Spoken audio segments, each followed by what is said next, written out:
ಹಾಗಾಗಿ ಮೊದಲಿಗೆ ದೇವರ ಪ್ರಾರ್ಥನೆಯನ್ನು ನಡೆಸಿಕೊಡಬೇಕೆಂದು ಪ್ರೀತಿ ಮೇಡಮ್ ಮತ್ತು ಜಾಯ್ಸ್ ಮೇಡಮ್ ರವರನ್ನು ಕೋರುತ್ತೇನೆ.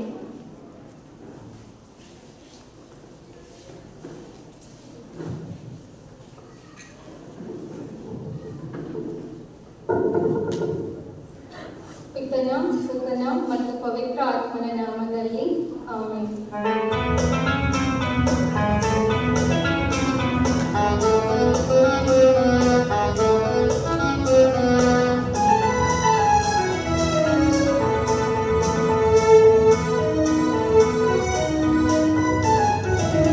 ಇಲ್ಲ ಕಾಲಗಳು ಇಲ್ಲ ವೇಳೆಗಳು ದೇವರೇ ನಿನ್ನನ್ನೇ ಸ್ತುತಿಪೆ, ಯೇಸುವೇ ನಿನ್ನನ್ನೇ ಸ್ತುತಿಪೆ, ಸ್ತುತಿಪೆ ಇಲ್ಲ ವೇಳೆಗಳು ಸ್ತುತಿಪೆ, ಯೇಸುವೇ ನಿನ್ನನ್ನೇ ಸ್ತುತಿಪೆ, ಸ್ತುತಿಪೆ ಇಲ್ಲ ವೇಳೆಗಳು ಸ್ತುತಿಪೆ.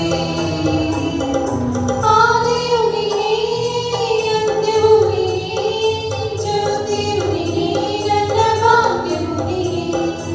ಆದಿಯು ನೀನೇ, ಅಂತ್ಯವೂ ನೀನೇ, ಜ್ಯೋತಿಯು ನೀನೇ, ನನ್ನ ಭಾಗ್ಯವು ನೀನೇ.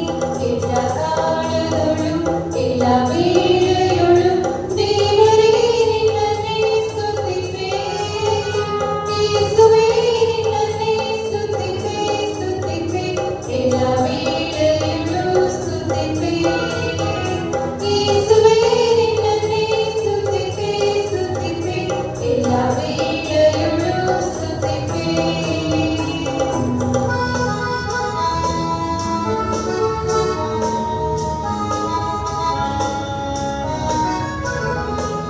ತಂದೆಯು ನೀನೇ, ತಾಯಿಯು ನೀನೇ, ಬಂಧುವು ನೀನೇ, ನನ್ನ ಭಾಗ್ಯವು ನೀನೇ. ತಂದೆಯು ನೀನೇ, ತಾಯಿಯು ನೀನೇ, ಬಂಧುವು ನೀನೇ, ನನ್ನ ಭಾಗ್ಯವು ನೀನೇ. ಎಲ್ಲ ಕಾಲಗಳು ಎಲ್ಲ ವೇಳೆಗಳು ದೇವರೇ ನಿನ್ನನ್ನೇ ಸ್ತುತಿಪೆ, ಯೇಸುವೇ ನಿನ್ನನ್ನೇ ಸ್ತುತಿಪೆ, ಸ್ತುತಿಪೆ ಎಲ್ಲ ವೇಳೆಗಳು ಸ್ತುತಿಪೆ, ಯೇಸುವೇ ನಿನ್ನನ್ನೇ ಸ್ತುತಿಪೆ, ಸ್ತುತಿಪೆ ಎಲ್ಲ ವೇಳೆಗಳು ಸ್ತುತಿಪೆ.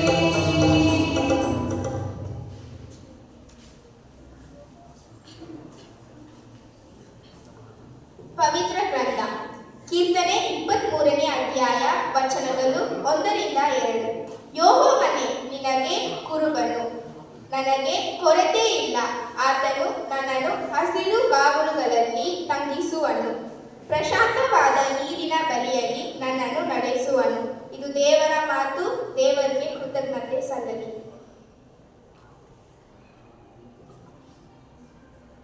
ವಿಶ್ವ ಪ್ರಾರ್ಥನೆ. ಓ ದೇವರೇ, ಎಲ್ಲರನ್ನೂ ಆರೋಗ್ಯ ಮತ್ತು ಐಶ್ವರ್ಯದೊಡನೆ ಆಶೀರ್ವದಿಸು. ಎಲ್ಲರನ್ನೂ ಧನ ಮತ್ತು ಸೌಹಾರ್ದತೆಯೊಡನೆ ಆಶೀರ್ವದಿಸು. ಎಲ್ಲರನ್ನೂ ಶಾಂತಿ ಮತ್ತು ಸಂತೋಷದೊಡನೆ ಆಶೀರ್ವದಿಸು. ಎಲ್ಲರನ್ನೂ ಬುದ್ಧಿ ಮತ್ತು ನಿನ್ನ ಭಕ್ತಿಯೊಡನೆ ಆಶೀರ್ವದಿಸು. ಆಮೆನ್.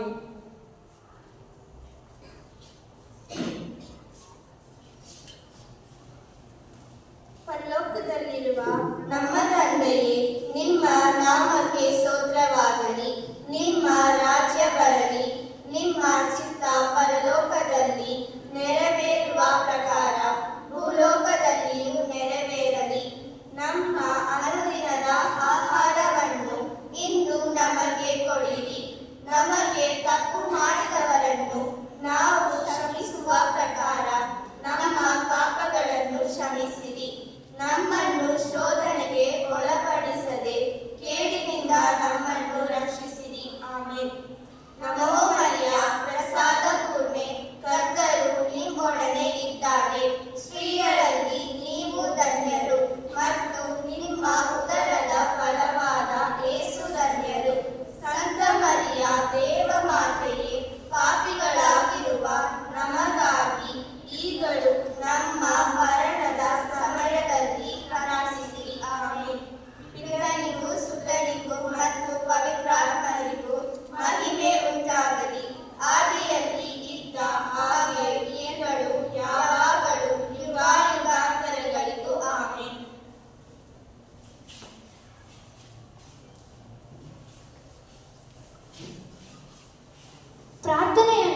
ನಡೆಸಿಕೊಟ್ಟ ಪ್ರೀತಿ ಮೇಡಮ್ ಮತ್ತು ಜಾಯ್ಸ್ ಮೇಡಮ್ ರವರ ತಂಡದವರಿಗೆ ಈ ವೇದಿಕೆಯ ಪರವಾಗಿ ಧನ್ಯವಾದಗಳನ್ನು ಅರ್ಪಿಸುತ್ತೇನೆ. ಈ ಕನ್ನಡ ಸಾಹಿತ್ಯದ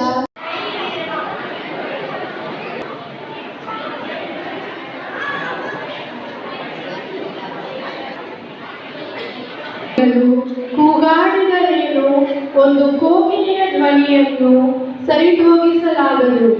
1000 ಜನ ಕೊಂಕು ಮಾತನಾಡಿ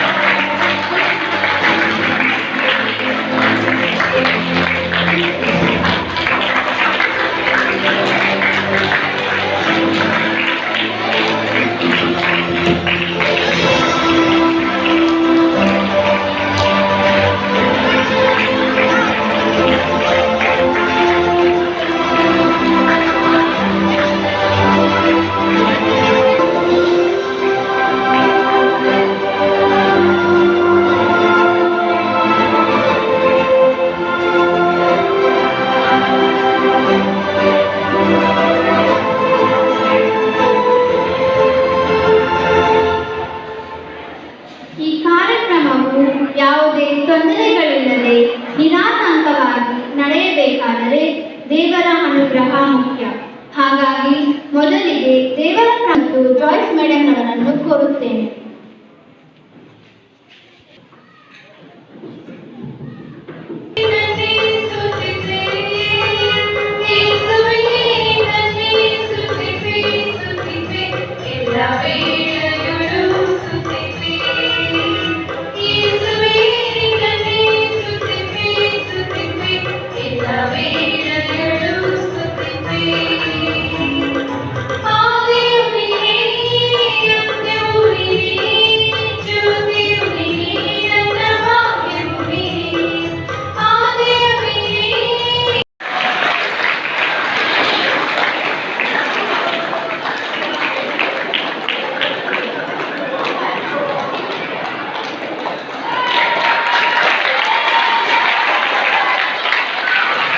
ಅದೇ ರೀತಿ ಈ ಕಾರ್ಯಕ್ರಮಕ್ಕೆ ದೀಪಗಾರರಾಗಿ ಆಗಮಿಸಿರುವ ಶ್ರೀಮತಿ ಅರುಣ್ ಅರಸಿ ಇವರುಗಳು ಸೆಂಟ್ ಥೆರೇಸಾ ಶಾಲೆಯಲ್ಲಿ ಸುಮಾರು 35 ವರ್ಷಗಳಿಂದ ಸುದೀರ್ಘವಾಗಿ ಸೇವೆಯನ್ನು ಸಲ್ಲಿಸುತ್ತಿದ್ದಾರೆ.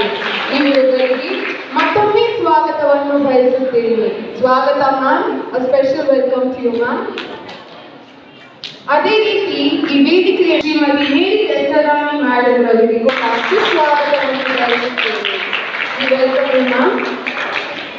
ಅದೇ ರೀತಿ ಈ ಕಾರ್ಯಕ್ರಮದಲ್ಲಿ ಉಪಸ್ಥಿತರಿರುವ ನನ್ನ ಎಲ್ಲ ನೆಚ್ಚಿನ ಗುರುಗಳಿಗೆ ಹಾಗೂ ನನ್ನ ಎಲ್ಲ ಮಿತ್ರರಿಗೂ ಈ ವೇದಿಕೆಯ ಪರವಾಗಿ ಸ್ವಾಗತ ಸುಸ್ವಾಗತವನ್ನು.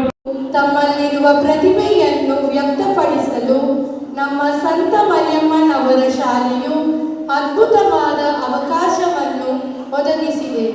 ಈ ಸುಂದರವಾದ ಚರ್ಚಾ ಸ್ಪರ್ಧೆ ಕಾರ್ಯಕ್ರಮಕ್ಕೆ ತಮಗೆಲ್ಲರಿಗೂ ಆದರದ ಸ್ವಾಗತ ಸುಸ್ವಾಗತ.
ಹಾಗಾಗಿ ಮೊದಲಿಗೆ ದೇವರ ಪ್ರಾರ್ಥನೆಯನ್ನು ನಡೆಸಿಕೊಡಬೇಕೆಂದು ಪ್ರೀತಿ ಮೇಡಮ್ ಮತ್ತು ಜಾಯ್ಸ್ ಮೇಡಮ್ ರವರನ್ನು ಕೋರುತ್ತೇನೆ.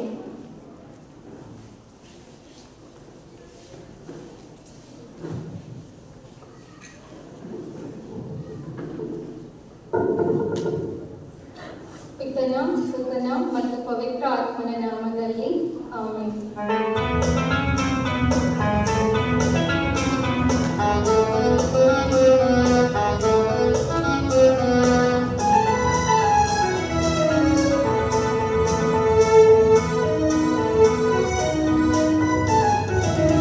ಇಲ್ಲ ಕಾಲಗಳು ಇಲ್ಲ ವೇಳೆಗಳು ದೇವರೇ ನಿನ್ನನ್ನೇ ಸ್ತುತಿಪೆ. ಯೇಸುವೇ ನಿನ್ನನ್ನೇ ಸ್ತುತಿಪೆ, ಸ್ತುತಿಪೆ. ಇಲ್ಲ ವೇಳೆಗಳು ಸ್ತುತಿಪೆ. ಯೇಸುವೇ ನಿನ್ನನ್ನೇ ಸ್ತುತಿಪೆ, ಸ್ತುತಿಪೆ. ಇಲ್ಲ ವೇಳೆಗಳು ಸ್ತುತಿಪೆ.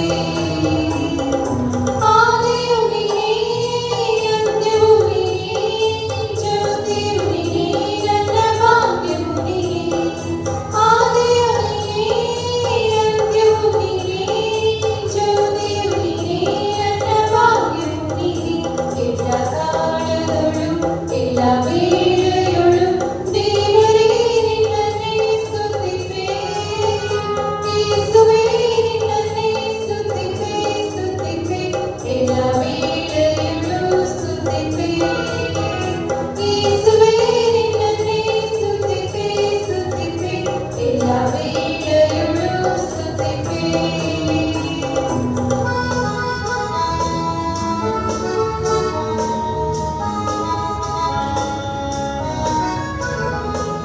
ತಂದೆಯು ನೀನೇ, ತಾಯಿಯು ನೀನೇ, ಬಂಧುವು ನೀನೇ, ನನ್ನ ಭಾಗ್ಯವು ನೀನೇ. ತಂದೆಯು ನೀನೇ, ತಾಯಿಯು ನೀನೇ, ಬಂಧುವು ನೀನೇ, ನನ್ನ ಭಾಗ್ಯವು ನೀನೇ. ಎಲ್ಲ ಕಾಲಗಳು ಎಲ್ಲ ವೇಳೆಗಳು ದೇವರೇ ನಿನ್ನನ್ನೇ ಸ್ತುತಿಪೆ. ಯೇಸುವೇ ನಿನ್ನನ್ನೇ ಸ್ತುತಿಪೆ, ಸ್ತುತಿಪೆ. ಎಲ್ಲ ವೇಳೆಗಳು ಸ್ತುತಿಪೆ. ಯೇಸುವೇ ನಿನ್ನನ್ನೇ ಸ್ತುತಿಪೆ, ಸ್ತುತಿಪೆ. ಎಲ್ಲ ವೇಳೆಗಳು ಸ್ತುತಿಪೆ.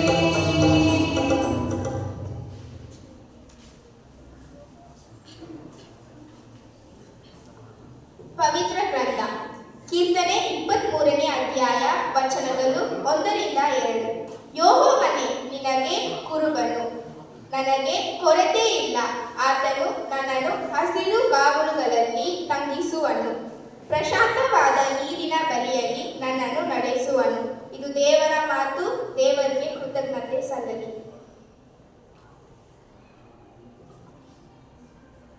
ವಿಶ್ವ ಪ್ರಾರ್ಥನೆ. ಓ ದೇವರೇ, ಎಲ್ಲರನ್ನೂ ಆರೋಗ್ಯ ಮತ್ತು ಐಶ್ವರ್ಯದೊಡನೆ ಆಶೀರ್ವದಿಸು. ಎಲ್ಲರನ್ನೂ ಧನ ಮತ್ತು ಸೌಹಾರ್ದತೆಯೊಡನೆ ಆಶೀರ್ವದಿಸು. ಎಲ್ಲರನ್ನೂ ಶಾಂತಿ ಮತ್ತು ಸಂತೋಷದೊಡನೆ ಆಶೀರ್ವದಿಸು. ಎಲ್ಲರನ್ನೂ ಬುದ್ಧಿ ಮತ್ತು ನಿನ್ನ ಭಕ್ತಿಯೊಡನೆ ಆಶೀರ್ವದಿಸು. Amen.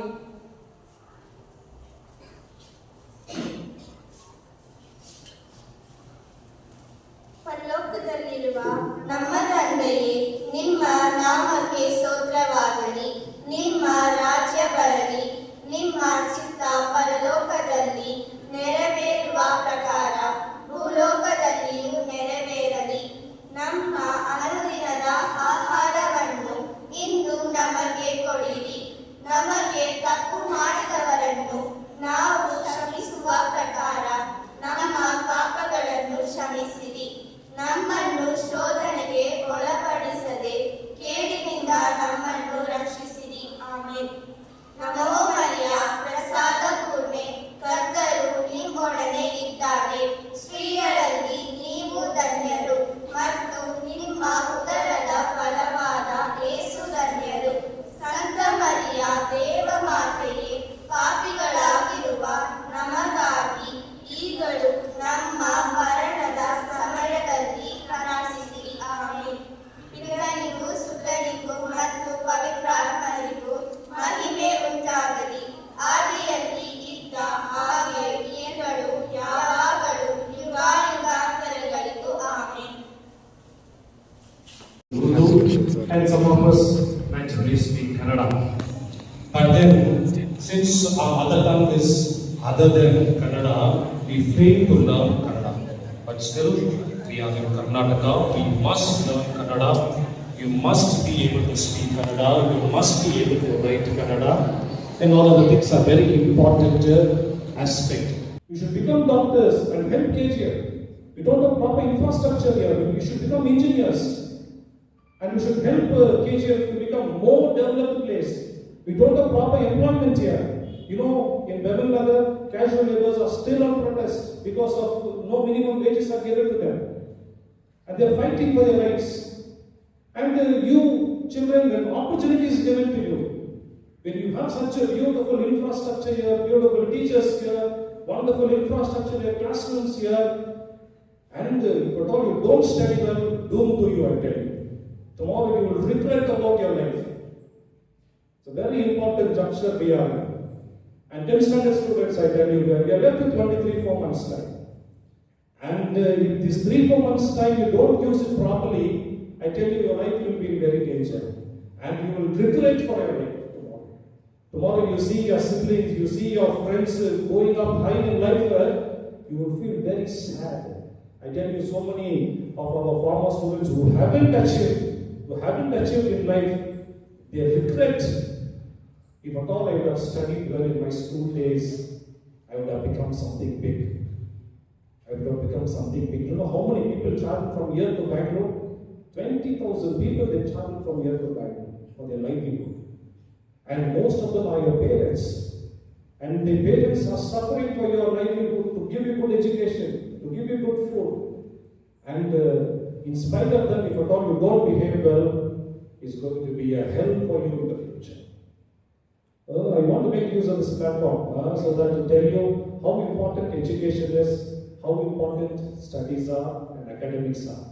So make sure these are the days that you have to wear the garment of discipline. It's not just a boundary for you. You have to wear the garment of discipline. And you should never allow anybody to influence you in indisciplined way. No bad habits. Lot of things are available. No bad habits. This will not help you in future. You have to be healthy. You have to follow good habits. So, my dear children, it's a very important juncture you are. Make sure that you form yourself disciplinedly well, morally good, ethically good. Understood? Understood? You will do? Make sure discipline is followed in every aspect of your life. It's not only studies, every aspect of your life, you should follow discipline. ಇಲ್ಲಿರುವ ಎಲ್ಲ ಶಿಕ್ಷಕರಿಗೂ, ನಮ್ಮ ಶಾಲೆಯ ಎಲ್ಲ ಮಕ್ಕಳಿಗೂ ಹಾಗೂ ಈ ವೇದಿಕೆ ಮೇಲಿರುವ ನಮ್ಮ ಶಾಲೆಯ ಮಕ್ಕಳಿಗೂ ನನ್ನ ಶುಭೋದಯ ಹಾಗೂ ಶುಭಾಶಯಗಳು. ನವೆಂಬರ್ ತಿಂಗಳು ನಾವು ನಮ್ಮ ಕರ್ನಾಟಕ ರಾಜ್ಯದ ಗಣರಾಜ್ಯೋತ್ಸವವನ್ನು ನಾವು ಆಚರಣೆ ಮಾಡುತ್ತೇವೆ. ಗಣರಾಜ್ಯೋತ್ಸವ ಅಂತ ಹೇಳಬೇಕಾದ್ರೆ ನಮ್ಮ ಕರ್ನಾಟಕ ನಾಡಿನ ಭಾಷೆ, ಸಂಸ್ಕೃತಿ ಹಾಗೂ ನೆಲವನ್ನು ಸಂತೋಷವಾಗಿ ಕೊಂಡಾಡುವಂತಹ ಒಂದು ತಿಂಗಳಿದು.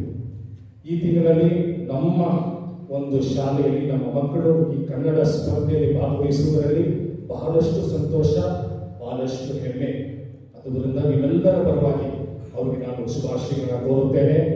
ಚೆನ್ನಾಗಿ ಮಾಡಲಿ, ಬರುವ ಭವಿಷ್ಯವು ಕೂಡ ಅವರಿಗೆ ಚೆನ್ನಾಗಿರಲಿ ಎಂದು ದೇವರಲ್ಲಿ ಪ್ರಾರ್ಥಿಸುತ್ತಾ, ನಿಮ್ಮೆಲ್ಲರಿಗೂ ಸಹ ಇಲ್ಲಿ ಬಂದಿರುವ ನಮ್ಮ ಜಡ್ಜಸ್ಗಳಿಗೂ ಸಹ ನನ್ನ ಕೃತಜ್ಞತೆಯನ್ನು ನಾನು ಹೇಳಿಕೊಳ್ಳುತ್ತೇನೆ. Thank you for all. Now I will introduce our participants. When I read the name, give them a good round of applause to them. Okay? Starting from Deepan Cadet, Dinesh Kumar, keep clapping. Varalakshmi, Veena, Pallavi, Amrita, Sushant, Sharon Anthony,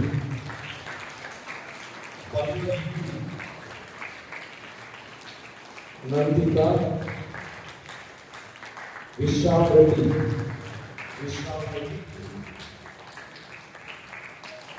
Sureka, Dhanushri, Ramya, Kirti, Mamata, Shailaja, Chaitanya Kumar, Nyamashekhar,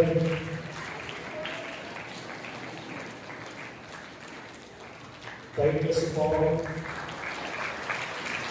Brenda,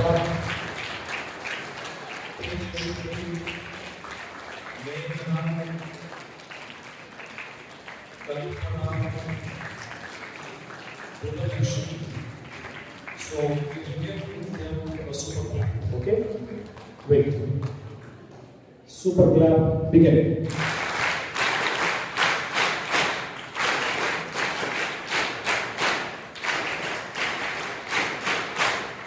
Okay, all the best children. I know you have had good practice. Don't be tense. Be relaxed. Sit relaxed. Be relaxed. Perform well. Give your best today. It's your stage. It's your day. Give your best performance. All the best.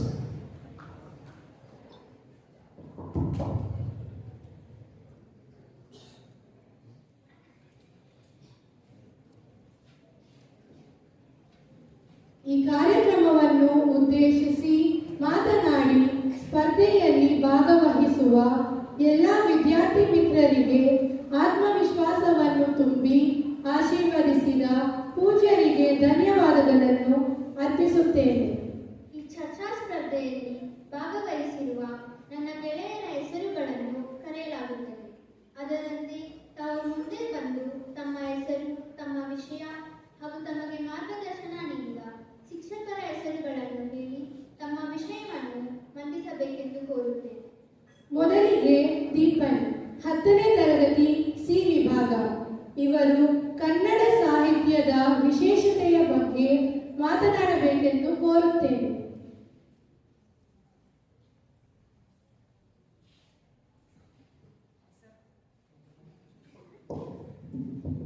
ಹೆಸರಾಯಿತು ಕರ್ನಾಟಕ, ಉಸಿರಾಯಿತು ಕನ್ನಡ, ಎಲ್ಲೆಡೆ ಕನ್ನಡ ಬೆಳಗಲಿ ಎಂದು ಹೇಳುತ್ತಾ ಎಲ್ಲರಿಗೂ ಶುಭೋದಯ. ನನ್ನ ಹೆಸರು Deepan K. ನಾನು 10ನೇ ತರಗತಿ ಓದುತ್ತಿದ್ದೇನೆ. ಮೊದಲಿಗೆ ನಾನು ತೀರ್ಪುಗಾರರಿಗೆ ಮತ್ತು ಮುಖ್ಯ ಶಿಕ್ಷಕರಿಗೆ ನನ್ನ ಧನ್ಯವಾದವನ್ನು ತಿಳಿಸುತ್ತಾ ನನ್ನ ಮಾರ್ಗದರ್ಶಕರಾದ ಶ್ರೀನಿವಾಸರಿಗೂ ಧನ್ಯವಾದಗಳು. ಇಂದು ನಾನು ನಮ್ಮ ನಾಡ ಭಾಷೆ ಕನ್ನಡ ಭಾಷೆಯ ಬಗ್ಗೆ ಮಾತನಾಡಲು ಬಂದಿದ್ದೇನೆ. ಕನ್ನಡವು ಕರ್ನಾಟಕದ ಭಾಷೆಯಾಗಿದೆ. ಕನ್ನಡವು ಕರ್ನಾಟಕದ ಆಡಳಿತ ಭಾಷೆ. ಭಾರತದ 22ನೆಯ ಅಧಿಕೃತ ಭಾಷೆಯಲ್ಲಿ ಕನ್ನಡವು ಒಂದು. ಕರೆನ್ಸಿ ನೋಟಿನಲ್ಲಿ ಒಟ್ಟು 14 ಭಾಷೆಗಳಿವೆ. ಅದರಲ್ಲಿ 4ನೆಯ ಭಾಷೆ ಕನ್ನಡ ತೆಗೆದಿದೆ. ನಾನು ಈಗ ಕರ್ನಾಟಕದ ಬಗ್ಗೆ ಹೇಳಲು ಬಯಸಿದ್ದೇನೆ. ಕರ್ನಾಟಕದ ರಾಜಧಾನಿ ಬೆಂಗಳೂರು. ಕರ್ನಾಟಕಕ್ಕೆ ಇನ್ನೊಂದು ಹೆಸರಿದೆ, ಅದೆಸರು ಕರುನಾಡು. ಕರುನಾಡು ಎಂದರೆ ಕಪ್ಪು ಮಣ್ಣಿನ ನಾಡು. ಈಗ ನಾನು ಕನ್ನಡ ಸಾಹಿತ್ಯದ ಕಾಲಗಳನ್ನು ಹೇಳುತ್ತೇನೆ. ಕನ್ನಡ ಸಾಹಿತ್ಯದ ಕಾಲಗಳು 3 ಕಾಲವಿದೆ: ಹಳೆ ಕನ್ನಡ, ನಡು ಕನ್ನಡ ಮತ್ತು ಹೊಸ ಕನ್ನಡ. ಈ ಎಲ್ಲ ಕನ್ನಡ ಸಾಹಿತ್ಯವನ್ನು ರಚನೆ ಮಾಡಿರುವ ಕವಿಗಳು ಧನ್ಯರಾಗಿದ್ದಾರೆ. ಆ ಕವಿಗಳಲ್ಲಿ ಒಬ್ಬರನ್ನು ನಾನು ಹೇಳಲು ಬಯಸುತ್ತೇನೆ. ಕವಿ ಕುವೆಂಪು ಅವರು 1904ರಲ್ಲಿ ಶಿವಮೊಗ್ಗ ಜಿಲ್ಲೆಯ ತೀರ್ಥಹಳ್ಳಿ ಎಂಬ ತಾಲೂಕಿನ ಕುಪ್ಪಳ್ಳಿ ಎಂಬ ಗ್ರಾಮದಲ್ಲಿ ಹುಟ್ಟಿದರು. ಇವರು ಬರೆದಿರುವ ಶ್ರೀ ರಾಮಾಯಣ ದರ್ಶನಂ ಎಂಬ ಮಹಾಕಾವ್ಯ ಜ್ಞಾನಪೀಠ ಪ್ರಶಸ್ತಿ ಸಿಕ್ಕಿದೆ. ಅವರಿಗೆ ಪ್ರಶಸ್ತಿ ಸಿಕ್ಕಿರುವ ಪಂಪ ಪ್ರಶಸ್ತಿ, ಕೇಂದ್ರ ಸಾಹಿತ್ಯ ಅಕಾಡೆಮಿ ಪ್ರಶಸ್ತಿ ಮತ್ತು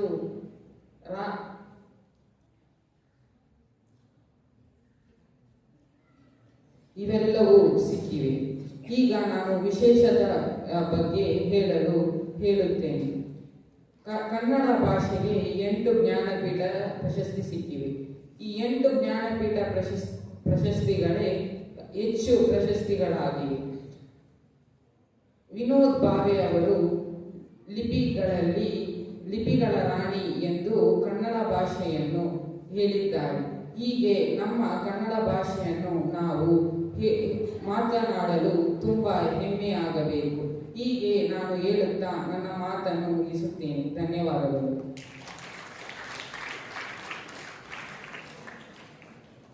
ಕನ್ನಡ ಸಾಹಿತ್ಯದ ಬಗ್ಗೆ ಸುದೀರ್ಘವಾಗಿ ಮಾತನಾಡಿದ ದೀಪನ್ ಅವರಿಗೆ ಧನ್ಯವಾದಗಳು.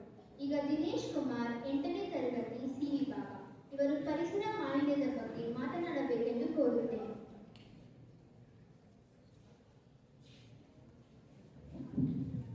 ನನ್ನ ಹೆಸರು ದಿನೇಶ್ ಕುಮಾರ್, 8ನೇ ತರಗತಿ ಸಿ ವಿಭಾಗ. ವೇದಿಕೆ ಮೇಲೆ ಆಸೀನರಾಗಿರುವ ಶಾಲೆಯ ವ್ಯವಸ್ಥಾಪಕರೇ, ಮುಖ್ಯ ಗುರುಗಳೇ, ನನ್ನ ನೆಚ್ಚಿನ ಗುರುಗಳೇ, ತೀರ್ಪುಗಾರರೇ ಹಾಗೂ ನನ್ನ ಎಲ್ಲ ಮಿತ್ರರಿಗೆ ನನ್ನ ನಮಸ್ಕಾರಗಳು. ನನಗೆ ಮಾರ್ಗದರ್ಶನ ನೀಡಿದ ಶಿಕ್ಷಕರು ಮಾಸ್ಟರ್ ಶ್ರೀನಿವಾಸಯ್ಯ ಎಂ. ನನ್ನ ವಿಷಯ ಪರಿಸರ ಮಾಲಿನ್ಯವನ್ನು ತಡೆಗಟ್ಟುವುದು ಮತ್ತು ಅದಕ್ಕೆ ಮುಖ್ಯ ಕಾರಣಗಳು, ಅದರಿಂದ ಆಗುವ ನಷ್ಟ ಮತ್ತು ಏನು ಲಾಭಗಳು ಎಂಬುದನ್ನು ತಿಳಿಸುತ್ತೇನೆ. ನಮ್ಮ ಸುತ್ತಮುತ್ತಲಿನ ವಾತಾವರಣವನ್ನು ಪರಿಸರ ಎನ್ನುತ್ತೇವೆ. ನಮ್ಮ ಸುತ್ತಮುತ್ತಲಿನ ವಾತಾವರಣವು ಕಲುಷಿತವಾಗುವುದನ್ನು ಪರಿಸರ ಮಾಲಿನ್ಯ ಎನ್ನುತ್ತೇವೆ. ಅಂಶಗಳ ಆಧಾರದ ಮೇಲೆ ಹೇಳುವುದೇನೆಂದರೆ, ನಮ್ಮ ಸುತ್ತಮುತ್ತಲಿನ ನೀರು, ಗಾಳಿ, ಭೂಮಿ ಎಲ್ಲವೂ ಇಂದು ಅತಿ ಹೆಚ್ಚು ಕಲುಷಿತಗೊಳ್ಳುತ್ತಿದೆ. ಇದಕ್ಕೆ ಮುಖ್ಯ ಕಾರಣಗಳು ವಾಯು ಮಾಲಿನ್ಯ, ಜಲ ಮಾಲಿನ್ಯ. ಮೊದಲಿಗೆ ವಾಯು ಮಾಲಿನ್ಯ. ವಾಯು ಮಾಲಿನ್ಯ ಹೇಗೆ ಉಂಟಾಗುತ್ತದೆ ಎಂದರೆ, ನಗರ ಪ್ರದೇಶಗಳಲ್ಲಿ ವಾಸ ಮಾಡುವ ಜನರಿಗೆ ಶುದ್ಧವಾದ ಗಾಳಿಯು ದೊರೆಯದೆ ಉಸಿರಾಟದ ತೊಂದರೆಯಿಂದ ಬಳಲುತ್ತಿದ್ದಾರೆ. ಇದೊಂದು ವಾಯು ಮಾಲಿನ್ಯದಿಂದ ಉಂಟಾಗುತ್ತಿರುವ ಅತಿ ಭಯಂಕರವಾದ ಕಾರಣ. ಉಸಿರಾಟದ ಕಾಯಿಲೆಗಳಿಗೂ ಕಾರಣ ವಾಯು ಮಾಲಿನ್ಯ. ಇದಕ್ಕೆ ಉದಾಹರಣೆ, ಜಪಾನಿನಲ್ಲಿ ಶುದ್ಧವಾದ ಗಾಳಿಯನ್ನು ಹಣ ಕೊಟ್ಟು ಕೊಂಡುಕೊಳ್ಳುತ್ತಿದ್ದಾರೆ. ಮುಂದಿನ ದಿನಗಳಲ್ಲಿ ಎಲ್ಲ ದೇಶಗಳಲ್ಲಿಯೂ ಇಂತಹ ಪರಿಸ್ಥಿತಿ ಬರುವ ಸಂಭವ ಇದೆ. ವಾಯು ಮಾಲಿನ್ಯದಿಂದ ಉಂಟಾಗುತ್ತಿರುವ ಅತ್ಯಂತ ಪ್ರಮುಖ ವಿಷಯವಿದು. ವಾತಾವರಣದಲ್ಲಿನ ಗಾಳಿಯು ಪೂರ್ತಿ ಕೆಟ್ಟಾಗ ವಿದ್ಯಾರ್ಥಿಗಳು ಜಾಲರಿಯ ಮುಖವಾಡ ಧರಿಸಿ ಶಾಲೆಯಲ್ಲಿ ಕುಳಿತು ಪಾಠ ಕೇಳುವ ಪರಿಸ್ಥಿತಿ ಬರಬಹುದು. ವಾಯು ಮಾಲಿನ್ಯದಿಂದ ಉಂಟಾಗುತ್ತಿರುವ ಕೆಟ್ಟ ಪರಿಣಾಮ, ಇಟ್ಟಿಗೆ ಕಾರ್ಖಾನೆಗಳಲ್ಲಿ ಇಟ್ಟಿಗೆಗಳನ್ನು ಸುಟ್ಟು ಅದರಿಂದ ಬರುವ ಕಲುಷಿತವಾದಂತಹ ಹೊಗೆ. ಮಾನವರು ಮನೆಯಲ್ಲಿ ಪ್ಲಾಸ್ಟಿಕ್ ಅನ್ನು ಬಳಸುತ್ತಾರೆ. ಅದು ಹಳೆಯದಾದರೆ ಮತ್ತು ಒಡೆದು ಹೋದರೆ ಅದನ್ನು ಸುಡುತ್ತಾರೆ. ಅದರಿಂದ ಬರುವಂತಹ ಕಲುಷಿತವಾದಂತಹ ಹೊಗೆ. ಮಾನವರು ದೀಪಾವಳಿಯಲ್ಲಿ ಪಟಾಕಿಗಳನ್ನು ಹಾರಿಸುತ್ತಾರೆ, ಮದ್ದುಗುಂಡುಗಳನ್ನು ಹಾರಿಸುತ್ತಾರೆ. ಅದರಿಂದ ಬರುವಂತಹ ಕಲುಷಿತವಾದಂತಹ ಹೊಗೆ ಎತ್ತರದಿಂದ ಎತ್ತರಕ್ಕೆ ತಲುಪಿ ನಮ್ಮ ಭೂಮಿಯನ್ನು ಸೂರ್ಯನ ಸ್ಫೋಟಗಳಿಂದ ಕಾಪಾಡುತ್ತಿರುವ ಸುರಕ್ಷಾ ಕವಚವನ್ನು ತೂತುಗಳನ್ನಾಗಿ ಪರಿವರ್ತನೆ ಮಾಡುತ್ತದೆ. ಅದರಿಂದ ಸೂರ್ಯನ ಸ್ಫೋಟಗಳು ನೇರವಾಗಿ ನಮ್ಮ ಭೂಮಿಗೆ ಬಂದು ನಮ್ಮ ಭೂಮಿಯನ್ನೇ ನಾಶ ಮಾಡಬಹುದು. ನಾವು ಮಾಡುವ ವಾಯು ಮಾಲಿನ್ಯದಿಂದ ನಮ್ಮ ಭೂಮಿಯೇ ನಾಶವಾಗುವ ಸಂಭವ ಇದೆ. ವಾಯು ಮಾಲಿನ್ಯ ಇದರಿಂದ ಆಗುವ ನಷ್ಟ: ಶುದ್ಧವಾದ ಗಾಳಿ ಇಲ್ಲದೆ ಬಳಲುವುದು, ಉಸಿರಾಟದ ತೊಂದರೆಯಿಂದ ಬಳಲುವುದು, ಮಾನವರು ಮತ್ತು ಜೀವಿಗಳಿಗೆ ಉಸಿರುಕಟ್ಟು ಸಾಯುವ ಸಂಭವ ಬರಬಹುದು. ವಾಯುವಿನಿಂದ ಆಗುವ ಲಾಭ: ನಮ್ಮ ಸುತ್ತಮುತ್ತಲೂ ಗಿಡ ಮರಗಳನ್ನು ಬೆಳೆಸುತ್ತಾ ಶುದ್ಧವಾದ ಆಮ್ಲಜನಕವನ್ನು ತೆಗೆದುಕೊಂಡು ಸ್ವಚ್ಛವಾದ ಗಾಳಿಯಿಂದ ಉಸಿರಾಡಿ ನಾವು ನಮ್ಮ ವಾಯುವನ್ನು, ನಮ್ಮ ಅರಣ್ಯ ಜೀವಿಗಳನ್ನು ರಕ್ಷಿಸಿಕೊಂಡು ಇರಬಹುದು. ಎರಡನೆಯದಾಗಿ ಜಲ ಮಾಲಿನ್ಯ. ಜಲ ಎಂದರೆ ನೀರು. ಮಾನವರು ಒಂದು ವಾರದ ತನಕ ಊಟ ಇಲ್ಲದೆ ಬದುಕಲು ಸಾಧ್ಯವಿದೆ, ಆದರೆ ನೀರು ಮತ್ತು ಗಾಳಿ ಇಲ್ಲದೆ ಬದುಕಲು ಸಾಧ್ಯವಿಲ್ಲ. ಆ ಜಲವನ್ನು ನಾವು ಹೇಗೆ ಕಲುಷಿತ ಮಾಡುತ್ತಿದ್ದೇವೆ ಎಂದರೆ, ಉದಾಹರಣೆಗೆ ಧರ್ಮಸ್ಥಳವನ್ನು ತೆಗೆದುಕೊಳ್ಳೋಣ. ಧರ್ಮಸ್ಥಳಕ್ಕೆ ಹೋಗುವ ಭಕ್ತರಲ್ಲಿ ಅರ್ಧ ಭಾಗದಷ್ಟು ಭಕ್ತರು ನೇತ್ರಾವತಿ ನದಿಗೆ ಸ್ನಾನ ಮಾಡಲು ಹೋಗುತ್ತಾರೆ. ಅದರಲ್ಲಿ ಅರ್ಧ ಭಾಗದಷ್ಟು ಭಕ್ತರು ಮೂಢನಂಬಿಕೆಗಳನ್ನಿಟ್ಟು ತಮ್ಮ ಪಾಪಗಳು ತೊಲಗಿ ಹೋಗಲಿ ಎಂದು ಅವರ ಬಟ್ಟೆಗಳನ್ನು ನದಿಗಳಲ್ಲಿ ಬಿಸಾಡುತ್ತಾರೆ. ಅದು ಇನ್ನೊಂದು ಕಾರಣದಲ್ಲಿ ನದಿಯ ನೀರನ್ನು ಕೊಳಕಾಗಿ ಮಾಡಿ ನದಿಯನ್ನು ಕಲುಷಿತ ಮಾಡುತ್ತದೆ. ನದಿಗಳಲ್ಲಿ ಜಲಜೀವಿಗಳು ವಾಸ ಮಾಡುತ್ತಿರುತ್ತವೆ. ನೀರನ್ನು ಸೇವಿಸಿದ ಜಲಜೀವಿಗಳಿಗೆ ಪ್ರಾಣಕ್ಕೆ ಅಪಾಯ ಆಗುತ್ತದೆ, ಆರೋಗ್ಯ ಕೆಡುತ್ತದೆ, ಅವು ಸಾವನ್ನಪ್ಪುತ್ತವೆ. ಆಗ ಅದರಲ್ಲಿರುವ ಕ್ರಿಮಿಕೀಟಾಣುಗಳು ನೀರನ್ನು ಕಲುಷಿತ ಮಾಡುತ್ತದೆ. ಇದರಿಂದ ಜಲಜೀವಿಗಳಿಗೆ ಮತ್ತು ಮಾನವರಿಗೂ ಆಪತ್ತು. ಆ ಕ್ರಿಮಿಕೀಟಾಣುಗಳು ಮತ್ತು ಕಲುಷಿತವಾಗಿರುವ ನೀರಿನಲ್ಲಿ ಮತ್ತೆ ಮಾನವರು ಸ್ನಾನ ಮಾಡಲು ಹೋಗುತ್ತಾರೆ. ಅದರಿಂದ ನಾವು ಏನು ಮಾಡಿದರೂ ಸಹ ಅದು ನಮಗೆ ಸೇರುತ್ತದೆ. ಎರಡನೇ ಉದಾಹರಣೆಯಾಗಿ ಹಳ್ಳಿಗಳನ್ನು ತೆಗೆದುಕೊಳ್ಳೋಣ. ಹಳ್ಳಿಗಳಲ್ಲಿ ತಮಗೆ ಚಿಕ್ಕದಾದ ಹರಿದು ಹೋದ ಹಳೆಯದಾದ ಪ್ಲಾಸ್ಟಿಕ್ ಪೇಪರ್ ಬಟ್ಟೆಗಳನ್ನು ಕೆರೆಗಳಲ್ಲಿ ಬಿಸಾಡುತ್ತಾರೆ. ಅದರಿಂದ ಜಲಜೀವಿಗಳಿಗೆ ಆಪತ್ತಾಗುತ್ತದೆ.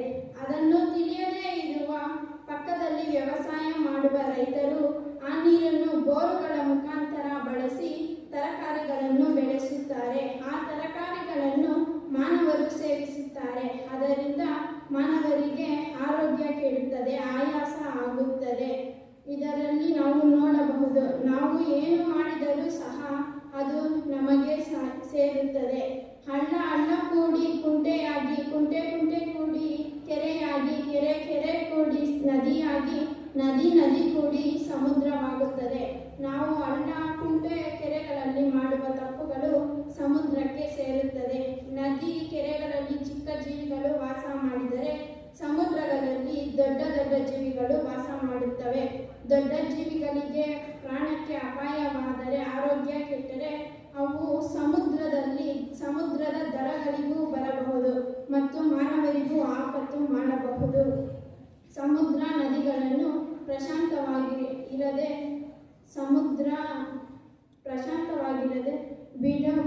ಬಿಡಬಹುದು. ಜಲಮಾಲಿನ್ಯದಿಂದ ಆಗುವ ನಷ್ಟ. ಶುದ್ಧವಾದ ನೀರಿಲ್ಲದೆ ಮಾನವರು ಮತ್ತು ಪ್ರಾಣಿಗಳು ಕಷ್ಟವನ್ನು ಅನುಭವಿಸುತ್ತವೆ. ಜಲಜೀವಿಗಳಿಗೆ ಆಪತ್ತನ್ನು ತಂದುಕೊಡುತ್ತೇವೆ. ಜಲದಿಂದ ಆಗುವ ಲಾಭಗಳು: ಶುದ್ಧವಾದ ನೀರನ್ನು ಸೇವಿಸುತ್ತಾ ಆ ನೀರನ್ನು ಬಳಸಿ ತರಕಾರಿಗಳನ್ನು ಬೆಳೆಸಿ ಅದರಿಂದ ಶುದ್ಧವಾದ ಮತ್ತು ಬರೀ ಗೊಬ್ಬರಗಳನ್ನು ಹಾಕಿ ಬೆಳೆಸುವ ತರಕಾರಿಗಳನ್ನು ತಿಂದು ಮಾನವರು ಸುಖವಾಗಿರಬಹುದು. ಮುಂದಿನ ಕಾಲದಲ್ಲಿ ಅಜ್ಜಂದಿರು 96 ವರ್ಷ 100 ವರ್ಷ ಬದುಕಿದರೆ ಈಗಿನ ಕೆಮಿಕಲ್ಗಳನ್ನು ಬಳಸಿ ಬೆಳೆಯುವ ತರಕಾರಿಗಳನ್ನು ತಿಂದು ಮಾನವರು 50-60 ವರ್ಷಕ್ಕೆ ಸಾವನ್ನಪ್ಪುತ್ತಿದ್ದಾರೆ. ಒಟ್ಟಾರೆಯಾಗಿ ಪರಿಸರ ಮಾಲಿನ್ಯ. ಭೂಮಿಯ ಮೇಲೆ ನದಿ, ಗಿಡ, ಮರ, ಪರ್ವತ, ಬೆಟ್ಟಗಳು ಇಲ್ಲದೆ ಹೋದರೆ ಭೂಮಿಯು ತನ್ನ ಶಕ್ತಿಯನ್ನು ಹೇಗೆ ಕಂಡುಕೊಳ್ಳುತ್ತದೆಯೋ ಅದೇ ರೀತಿ ಪರಿಸರ ಮಾಲಿನ್ಯವು ಜಲಮಾಲಿನ್ಯ ಮತ್ತು ವಾಯು ಮಾಲಿನ್ಯ ಆದರೆ ಪರಿಸರ ಮಾಲಿನ್ಯವಾಗುತ್ತದೆ, ವಾತಾವರಣ ಏರುಪೇರಾಗುತ್ತದೆ. ಇದರ ಬಗ್ಗೆ ಒಂದೆರಡು ಕವನಗಳನ್ನು ಹೇಳಲು ಬಯಸುತ್ತೇನೆ. ನಮ್ಮ ಸುತ್ತಮುತ್ತಲಿನ ಸುಂದರ ಪರಿಸರ ಕಾಣಸಿಗುವುದು ವಾತಾವರಣದಲ್ಲಿ ತರತರ. ಫಲವ ನೀಡಿ ಹೂವ ಅರಳಿ ಹಚ್ಚ ಹಸಿರಿನಿಂದ ಕೂಡಿದೆ ಗಿಡಮರ. ಮಾನವನ ಸ್ವಾರ್ಥಕ್ಕೆ ಬಲಿಯಾಗುತ್ತಿರುವುದು ವಿಪರ್ಯಾಸಕರ. ಅಭಿವೃದ್ಧಿಯ ಹೆಸರಿನಲ್ಲಿ ದೊಡ್ಡದಾಗುತ್ತಿದೆ ಕಟ್ಟಡಗಳ ಗಾತ್ರ. ಪರಿಸರ ನಾಶವಾದರೂ ಸರಿ ನೋಡಿ ಆನಂದಿಸುತ್ತಿದೆ ಅಭಿವೃದ್ಧಿಗೆ ಮರುಳಾದ ಮಾನವನ ನೇತ್ರ. ಮಾನವ, ನಿನಗೆ ಶುದ್ಧವಾದ ಆಮ್ಲಜನಕ ಬೇಕೆಂದರೆ ಮಾತ್ರ ಪರಿಸರ ಸಂರಕ್ಷಣೆಯೊಂದೇ ಅದಕ್ಕಿರುವ ಒಂದೇ ಒಂದು ಸೂತ್ರ. ಇಷ್ಟೊತ್ತು ಮಾತನಾಡಲು ಅವಕಾಶ ಕೊಟ್ಟ ಶಾಲೆಯ ವ್ಯವಸ್ಥಾಪಕರೇ, ಮುಖ್ಯ ಗುರುಗಳೇ, ತೀರ್ಪುಗಾರರೇ, ನನ್ನ ನೆಚ್ಚಿನ ಗುರುಗಳೇ ಹಾಗೂ ನನ್ನ ಮಿತ್ರರಿಗೆ ನಮಸ್ಕಾರ, ವಂದನೆಗಳನ್ನು ಅರ್ಪಿಸುತ್ತಾ ನನ್ನ ಈ ಮಾತುಗಳನ್ನು ಮುಗಿಸುತ್ತಿದ್ದೇನೆ.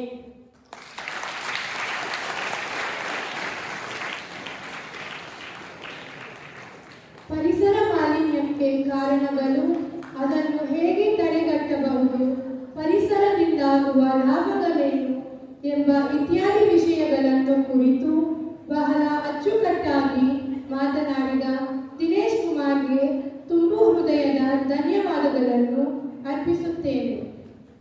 ಈಗ ವರಲಕ್ಷ್ಮಿ 8ನೇ ತರಗತಿ ಎ ವಿಭಾಗ ಇವರು ನೀರಿನ ಮಹತ್ವ ಮತ್ತು ಅದರ ಮಾಲಿನ್ಯಕ್ಕೆ ಕಾರಣಗಳನ್ನು ಕುರಿತು ಮಾತನಾಡಬೇಕೆಂದು ಕೋರುತ್ತೇನೆ.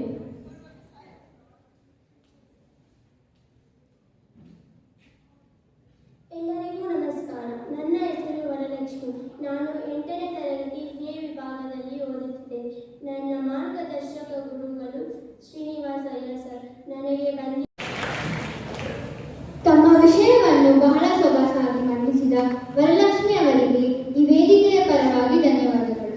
ಈಗ ವೀಣಾ 10ನೇ ತರಗತಿ ಎ ವಿಭಾಗ, ಇವರು ಸಂವಿಧಾನದ ರೂಪುರೇಷೆಗಳ ಬಗ್ಗೆ ಮಾತನಾಡಬೇಕೆಂದು ಕೋರುತ್ತೇನೆ.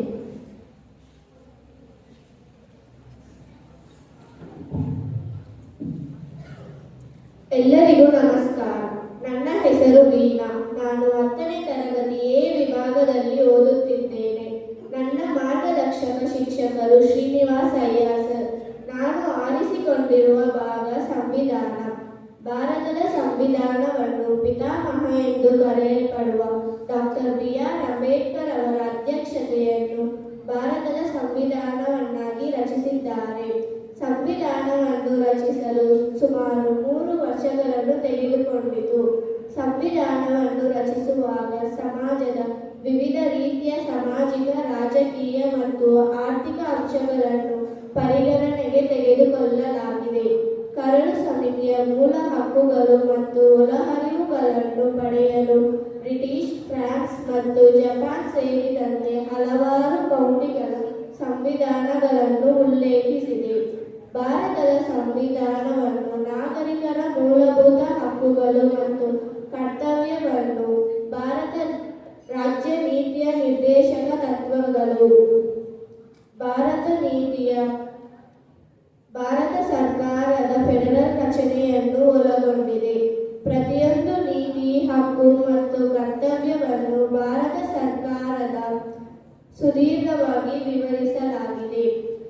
ಆ ಮೂಲಕ ವಿಷದ ಉಪಯುಕ್ತವಾದ ಲಿಖಿತ ಸಂವಿಧಾನವಾಗಿದೆ. ಭಾರತದ ಸಂವಿಧಾನವನ್ನು ಅಂಗೀಕರಿಸಲಾಗಿದೆ. 2000ಕ್ಕೂ ಹೆಚ್ಚುವಾಗಿ ಪಡೆಯುತ್ತ ಮಾಡಬೇಕಾಗಿತ್ತು. ಇದನ್ನು ನವೆಂಬರ್ 1, 1949ರಂದು ಅಂಗೀಕರಿಸಲಾಯಿತು ಮತ್ತು ಜನವರಿ 26, 1950ರಂದು ಸಂಪೂರ್ಣವಾಗಿ ಅಂಗೀಕರಿಸಲಾಗಿದೆ. ಇದು ನಮ್ಮ ದೇಶವನ್ನು ಭಾರತದ ಗಣರಾಜ್ಯೋತ್ಸವದ ದಿನ ಎಂದು ಕರೆಯಲು ಪ್ರಾರಂಭಿಸಿದ ದಿನ. 26ನೇ ಜನವರಿಯನ್ನು ಗಣರಾಜ್ಯೋತ್ಸವ ದಿನ ಎಂದು ಆಚರಿಸುತ್ತಾರೆ. ಅಂದಿನಂದು ಎಲ್ಲ ಶಾಲೆ ಮತ್ತು ಕಾಲೇಜುಗಳಿಗೆ ರಜೆಯನ್ನು ಬಿಡುತ್ತಾರೆ.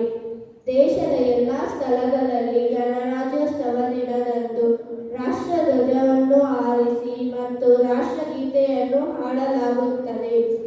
ರಾಷ್ಟ್ರೀಯ ಸಂವಿಧಾನದ ದಿನ. ಇಷ್ಟು ನನಗೆ ಮಾತನಾಡಲು ಅವಕಾಶ ಕೊಟ್ಟ ಗುರುಗಳಿಗೆ ಮತ್ತು ನನ್ನ ಸ್ನೇಹಿತರಿಗೆ ಧನ್ಯವಾದಗಳನ್ನು ಹೇಳುತ್ತಾ ನನ್ನ ಮಾತನ್ನು ಇಲ್ಲಿಗೆ ಮುಕ್ತಾಯ ಮಾಡುತ್ತಿದ್ದೇನೆ. ಜೈ ಹಿಂದ್, ಜೈ ಕರ್ನಾಟಕ.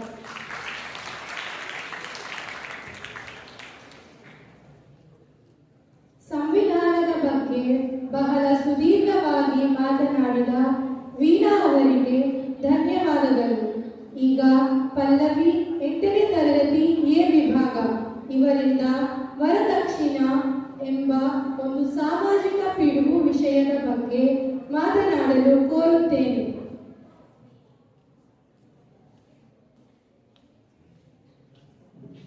ಎಲ್ಲ ಶಿಕ್ಷಕರಿಗೂ ಹಾಗೂ ನನ್ನ ಸ್ನೇಹಿತರಿಗೂ ನಮಸ್ಕಾರಗಳು.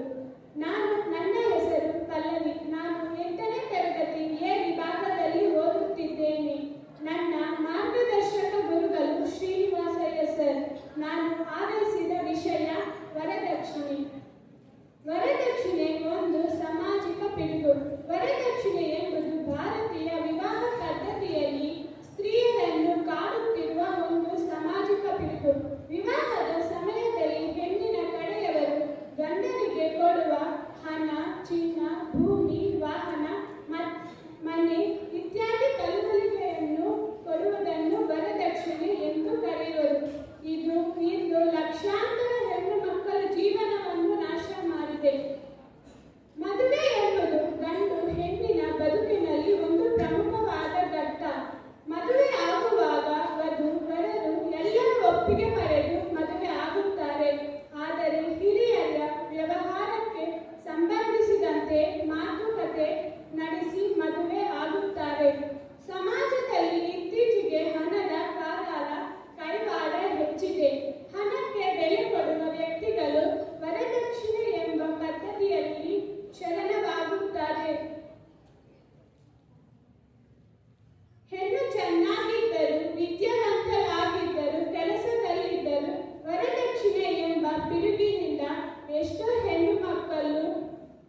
ಕಣ್ಣೀರು ಸುರಿಸುತ್ತಾ ಜೀವಿಸಬೇಕಾದ ಪರಿಸ್ಥಿತಿ ಇದೆ.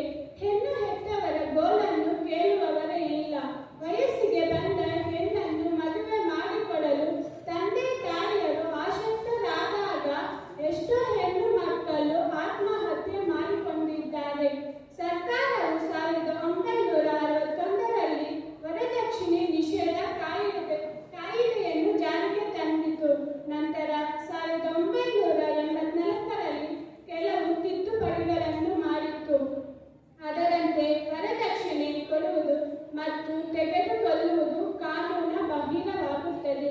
ಇಷ್ಟು ಮಾತನಾಡಲು ಅವಕಾಶ ಕೊಟ್ಟ ತಮ್ಮೆಲ್ಲರಿಗೂ ಧನ್ಯವಾದಗಳು. ವರದಕ್ಷಿಣೆ ವಿಷಯವನ್ನು ಕುರಿತು ಮಾತನಾಡಿದ ಇವರಿಗೆ ಧನ್ಯವಾದಗಳನ್ನು ಅರ್ಪಿಸುತ್ತೇನೆ. ಈಗ ಅಮೃತ 8ನೇ ತರಗತಿ ಎ ವಿಭಾಗ ಇವರು ಶಿಕ್ಷಣದ ಮಹತ್ವದ ವಿಷಯವನ್ನು ಕುರಿತು ಮಾತನಾಡಬೇಕೆಂದು ಕೋರುತ್ತೇನೆ.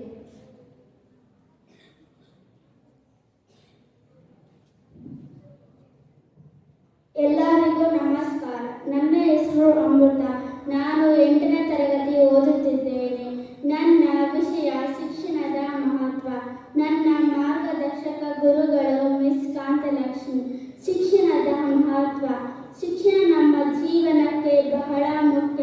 ಇಡೀ ಜಗತ್ತನ್ನೇ ಬದಲಾಯಿಸಲು ಬಳಸಬಹುದಾದ ಅತ್ಯಂತ ಶಕ್ತಿಶಾಲಿ ಅಸ್ತ್ರ ಶಿಕ್ಷಣ.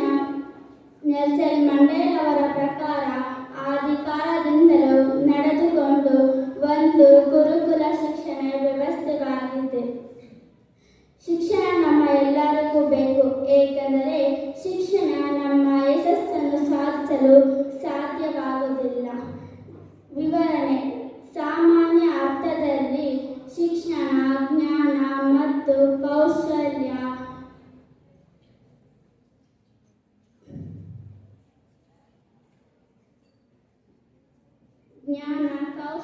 ಮತ್ತು ಜನರ ಒಂದು ಗುಂಪಿನ ಪದ್ಧತಿ, ಬೋಧನೆ, ತರಬೇತಿ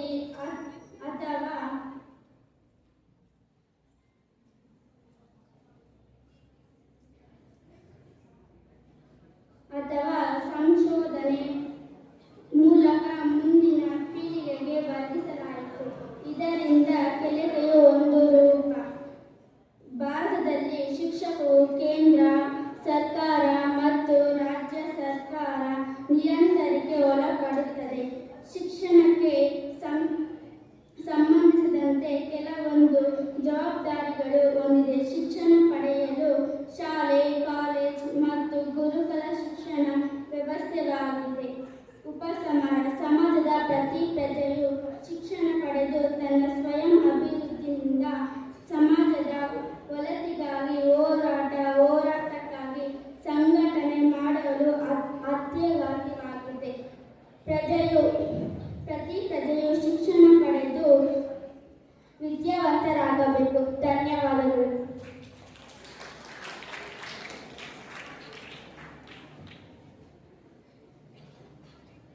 ಶಿಕ್ಷಣದ ಮಹತ್ವದ ಬಗ್ಗೆ ಮಾತನಾಡಿದ ಅಮೃತ ಅವರಿಗೆ ಧನ್ಯವಾದಗಳು.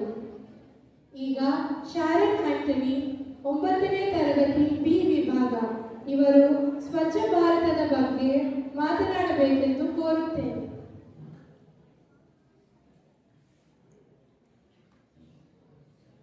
ಎಲ್ಲರಿಗೂ ನಮಸ್ಕಾರಗಳು. ನನ್ನ ಹೆಸರು ಶಾರನ್ ಆಂಟನಿ. ನಾನು 9ನೇ ತರಗತಿಯಲ್ಲಿ ಓದುತ್ತೇನೆ. ನಾನು ಮರ್ಗಾಲಯಕ ಗುರುಗಳು ರಾಮು ಸರ್. ನಾನು ತೆಗೆದುಕೊಂಡಿರುವ ವಿಷಯ ಸ್ವಚ್ಛ ಭಾರತ್. ಸ್ವಚ್ಛ ಭಾರತ್ ಅಭಿಯಾನದ ಪ್ರಾರಂಭ. ಸ್ವಚ್ಛ ಭಾರತ್ ಅಭಿಯಾನ ರಾತ್ರೋರಾತ್ರಿ ನಡೆದಿದ್ದಲ್ಲ. ಭಾರತವು ದೊಡ್ಡ ದೇಶವಾಗಿದೆ. ಸ್ವಚ್ಛ ಭಾರತ್ ಮಿಷನ್ ಮೊದಲು 2 ಅಂದರೆ 2014 ಮತ್ತು 2019 ಅತ್ಯಂತ ಯಶಸ್ವಿ ಸ್ವಚ್ಛತಾ ಅಭಿಯಾನಕ್ಕೆ ದಾರಿ ಮಾಡಿಕೊಟ್ಟವು. ನಮ್ಮ ರಾಷ್ಟ್ರೀಯ ಪಿತ ಮಹಾತ್ಮ ಗಾಂಧಿ ಅವರ ಜನ್ಮದಿನದಂದು ಸ್ವಚ್ಛ ಭಾರತ್ ಮಿಷನ್ ಅನ್ನು ಫ್ಲಾಗ್ ಅಪ್ ಮಾಡಲಾಯಿತು. ಇದೊಂದು ಬೃಹತ್ ಸಮೂಹ ಚಳುವಳಿಯಾಗಿದೆ. ಇದು 2019ನೇ ಇಸ್ವಿ ಹುಟ್ಟಿಸಿ ಭಾರತವನ್ನು ಸ್ವಚ್ಛ ಭಾರತ ಒಣಗಿಸುವ ಗುರಿ ಹೊಂದಿತ್ತು. ಗಾಂಧೀಜಿ ಅವರು ಯಾವಾಗಲೂ ಸ್ವಚ್ಛತೆ ಬಗ್ಗೆ ಒತ್ತು ನೀಡುತ್ತಿದ್ದರು. ಸ್ವಚ್ಛತೆಯಾದ ಜೀವನದಲ್ಲಿ ಆರೋಗ್ಯ ಮತ್ತು ಅಭಿನಯವನ್ನು ಹೊಂದಬಹುದು ಎಂದು ನೋಡುತ್ತಿದ್ದರು. ಸ್ವಚ್ಛ ಭಾರತ ಮಿಷನ್ನ ಉದ್ದೇಶಗಳು: ಬಯಲು ಮಾಲ ವಿಸರ್ಜನೆಯ ಅಭ್ಯಾಸವನ್ನು ತೊಡೆದು ಹಾಕುವುದು, ಮೂಲಭೂತ ನೈರ್ಮಲ್ಯ ಸೌಲಭ್ಯವನ್ನು ಒದಗಿಸುವ ಅಭಿಯಾನದ ಮುಖ್ಯ ಗುರುತಿತ್ತು. ಶಾಲೆಗಳಲ್ಲಿ ಮಕ್ಕಳಿಂದ ಸ್ವಚ್ಛ ಭಾರತ ಮತ್ತು ನೈರ್ಮಲ್ಯದ ಮೇಲೆ ಪ್ರತಿದಿನ ಪ್ರಬಂಧ, ಚರ್ಚೆ, ಚಿತ್ರಕಲೆ ಸ್ಪರ್ಧೆಗಳನ್ನು ಮಕ್ಕಳಿಂದ ಮಾಡಿಸುವ ಕಾರ್ಯಕ್ರಮಗಳಾಗಿವೆ. ಆದ್ದರಿಂದ ಈ ಮೇಲಿನ ಎಲ್ಲವನ್ನು ಸ್ವಚ್ಛವಾಗಿರಿ, ಸುರಕ್ಷವಾಗಿರಿ, ಆರೋಗ್ಯವಾಗಿರಿ ಎನ್ನುತ್ತಾ ನಾನು ಮಾತನ್ನು ಮುಗಿಸುತ್ತೇನೆ. ಹಸಿರೇ ಉಸಿರು, ಸ್ವಚ್ಛವಾಗಿರಿ, ನಮ್ಮ ದೇಶವನ್ನು ಉಳಿಸಿರಿ. ಜೈ ಹಿಂದ್, ಜೈ ಕರ್ನಾಟಕ. ಧನ್ಯವಾದಗಳು. ಸ್ವಚ್ಛ ಭಾರತದ ಬಗ್ಗೆ ಮಾತನಾಡಿದ ಶಾರನ್ ಆಂಟೋನಿ ಅವರಿಗೆ ಧನ್ಯವಾದಗಳು. ಈಗ ಪಲ್ಲವಿ ಆರ್ 8ನೇ ತರಗತಿ ಎ ವಿಭಾಗ. ಇವರು ಮೊಬೈಲ್ ಬಳಕೆ ಉಂಟಾಗುವ ದುಷ್ಪರಿಣಾಮಗಳ ಬಗ್ಗೆ ಮಾತನಾಡಬೇಕೆಂದು ಕೋರುತ್ತೇನೆ.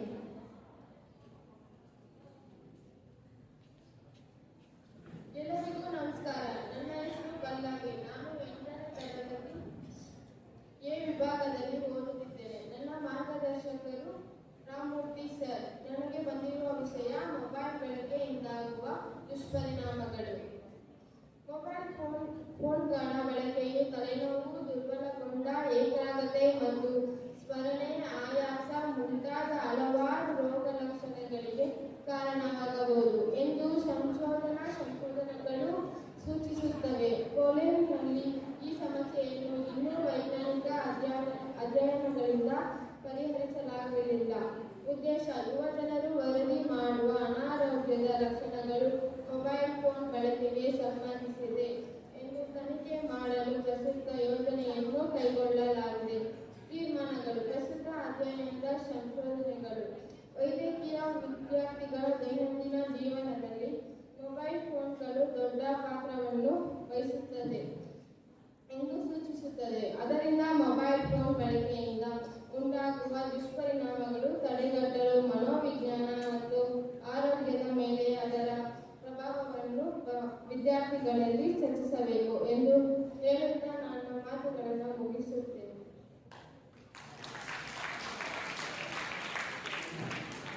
ಪಲ್ಲವಿ ಅವರಿಗೆ ಧನ್ಯವಾದಗಳು.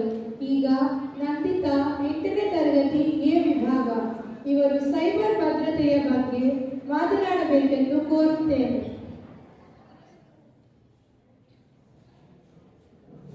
ಎಲ್ಲರಿಗೂ ನಮಸ್ಕಾರ. ನನ್ನ ಹೆಸರು ನಂದಿತಾ. ನಾನು 8ನೇ ತರಗತಿಯಲ್ಲಿ ಓದುತ್ತೇನೆ. ನನ್ನ ಮಾರ್ಗದರ್ಶಕ ಗುರುಗಳು ಪುಸ್ತಕ ಕೃಷ್ಣ. ನನಗೆ ಬಂದಿರುವ ವಿಷಯ ಸೈಬರ್ ಭದ್ರತೆ. ಸೈಬರ್ ಭದ್ರತೆ ಅಂದರೆ ಕಂಪ್ಯೂಟರ್ ಭದ್ರ. ಸೈಬರ್ ಭದ್ರ ಕೆಲವು ಅಂಗಗಳು: ಒಂದು, ವ್ಯವಸ್ಥೆಯು ಸಂಬಂಧಿಸುವ ಅಥವಾ ಪರಿಸರ ಸಂಬಂಧ ಓದಿರುವ ಆಶಯಗಳು. ಒಂದು ಗುಂಪು ಅದು ಸಂಪೂರ್ಣವನ್ನು ರೂಪಿಸಲು ಮತ್ತು ನಿಯಮಗಳು ಗುಂಪಿನ ಪ್ರಕಾರ ಆದರೆ ಪರಿಸರದಿಂದ ಸುತ್ತುವರೆದ ತಮ್ಮ ಪ್ರಭಾವಿತವಾಗಿರುವ ಒಂದು ವ್ಯವಸ್ಥೆಯು ಆದರೆ ರೂಢಿಗಳು, ರಚನೆ ಮತ್ತು ಉದ್ದೇಶದಿಂದ ಆದರೆ ವ್ಯವಸ್ಥೆಗಳು ಮತ್ತು ಇತರ ವಿಜ್ಞಾನಗಳು. ವ್ಯವಸ್ಥೆಗಳು, ರಚನೆ, ಕಾರ್ಯಗಳು ಮತ್ತು ಪರಿಸರ.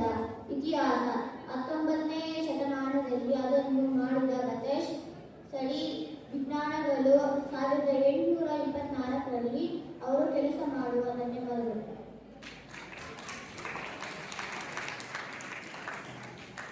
ನಂದಿತಾ ಅವರಿಗೆ ಧನ್ಯವಾದಗಳು. ಈಗ ಸುರೇಖಾ 8ನೇ ತರಗತಿ ಎ ವಿಭಾಗ. ಇವರು ಜ್ಞಾನ ಮತ್ತು ತಂತ್ರಜ್ಞಾನದ ಬಗ್ಗೆ ಮಾತನಾಡಬೇಕೆಂದು ಕೋರುತ್ತೇನೆ. ಎಲ್ಲರಿಗೂ ನಮಸ್ಕಾರ. ನನ್ನ ಹೆಸರು ಸುರೇಖಾ. ನಾನು 8ನೇ ತರಗತಿ ಎ ವಿಭಾಗದಲ್ಲಿ ಓದುತ್ತಿದ್ದೇನೆ. ನನ್ನ ಮಾರ್ಗದರ್ಶಕ ಗುರುಗಳು ಲತಾ ಕ್ರಿಸ್ಟಿನಾಮಸ್. ನನಗೆ ಬಂದಿರುವ ವಿಷಯ ಜ್ಞಾನ ಮತ್ತು ತಂತ್ರಜ್ಞಾನ.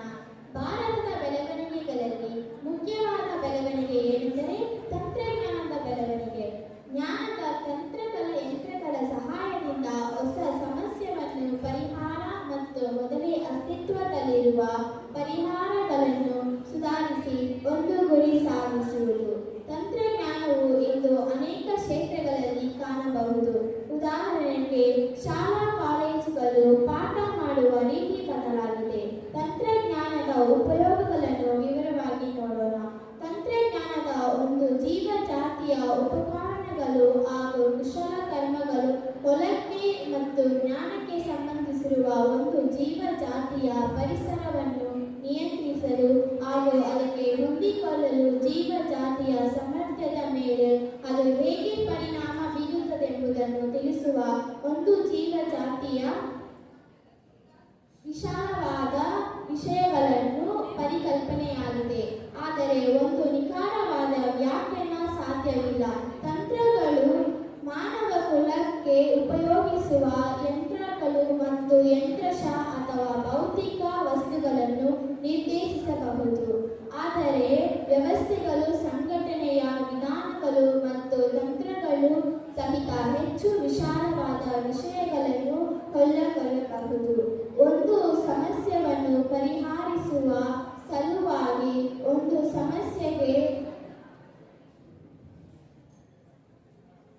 ಒಂದು ಸಮಸ್ಯೆಗೆ ಪರಿಹಾರ ಮಾಡುವ ಮೊದಲೇ ಅಸ್ತಿತ್ವದಲ್ಲಿರುವ ಪರಿಹಾರಗಳನ್ನು ಸುಧಾರಿಸಿ ಒಂದು ಗುರಿ ಸಾಧಿಸುವುದು ಎಂದು ಹೇಳುತ್ತಾ ನನ್ನ ಈ ಪುಟ್ಟ ಭಾಷಣವನ್ನು ಮುಗಿಸುತ್ತೇನೆ. ಧನ್ಯವಾದಗಳು.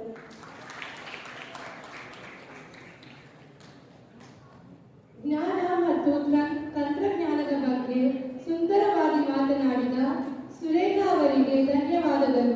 ಈಗ ಧನುಶ್ರೀ 8ನೇ ತರಗತಿ ಎ ವಿಭಾಗ ಇವರು ಬಾಲ್ಯದ ಜೀವನದ ಬಗ್ಗೆ ಮಾತನಾಡಬೇಕೆಂದು ಕೋರುತ್ತೇನೆ.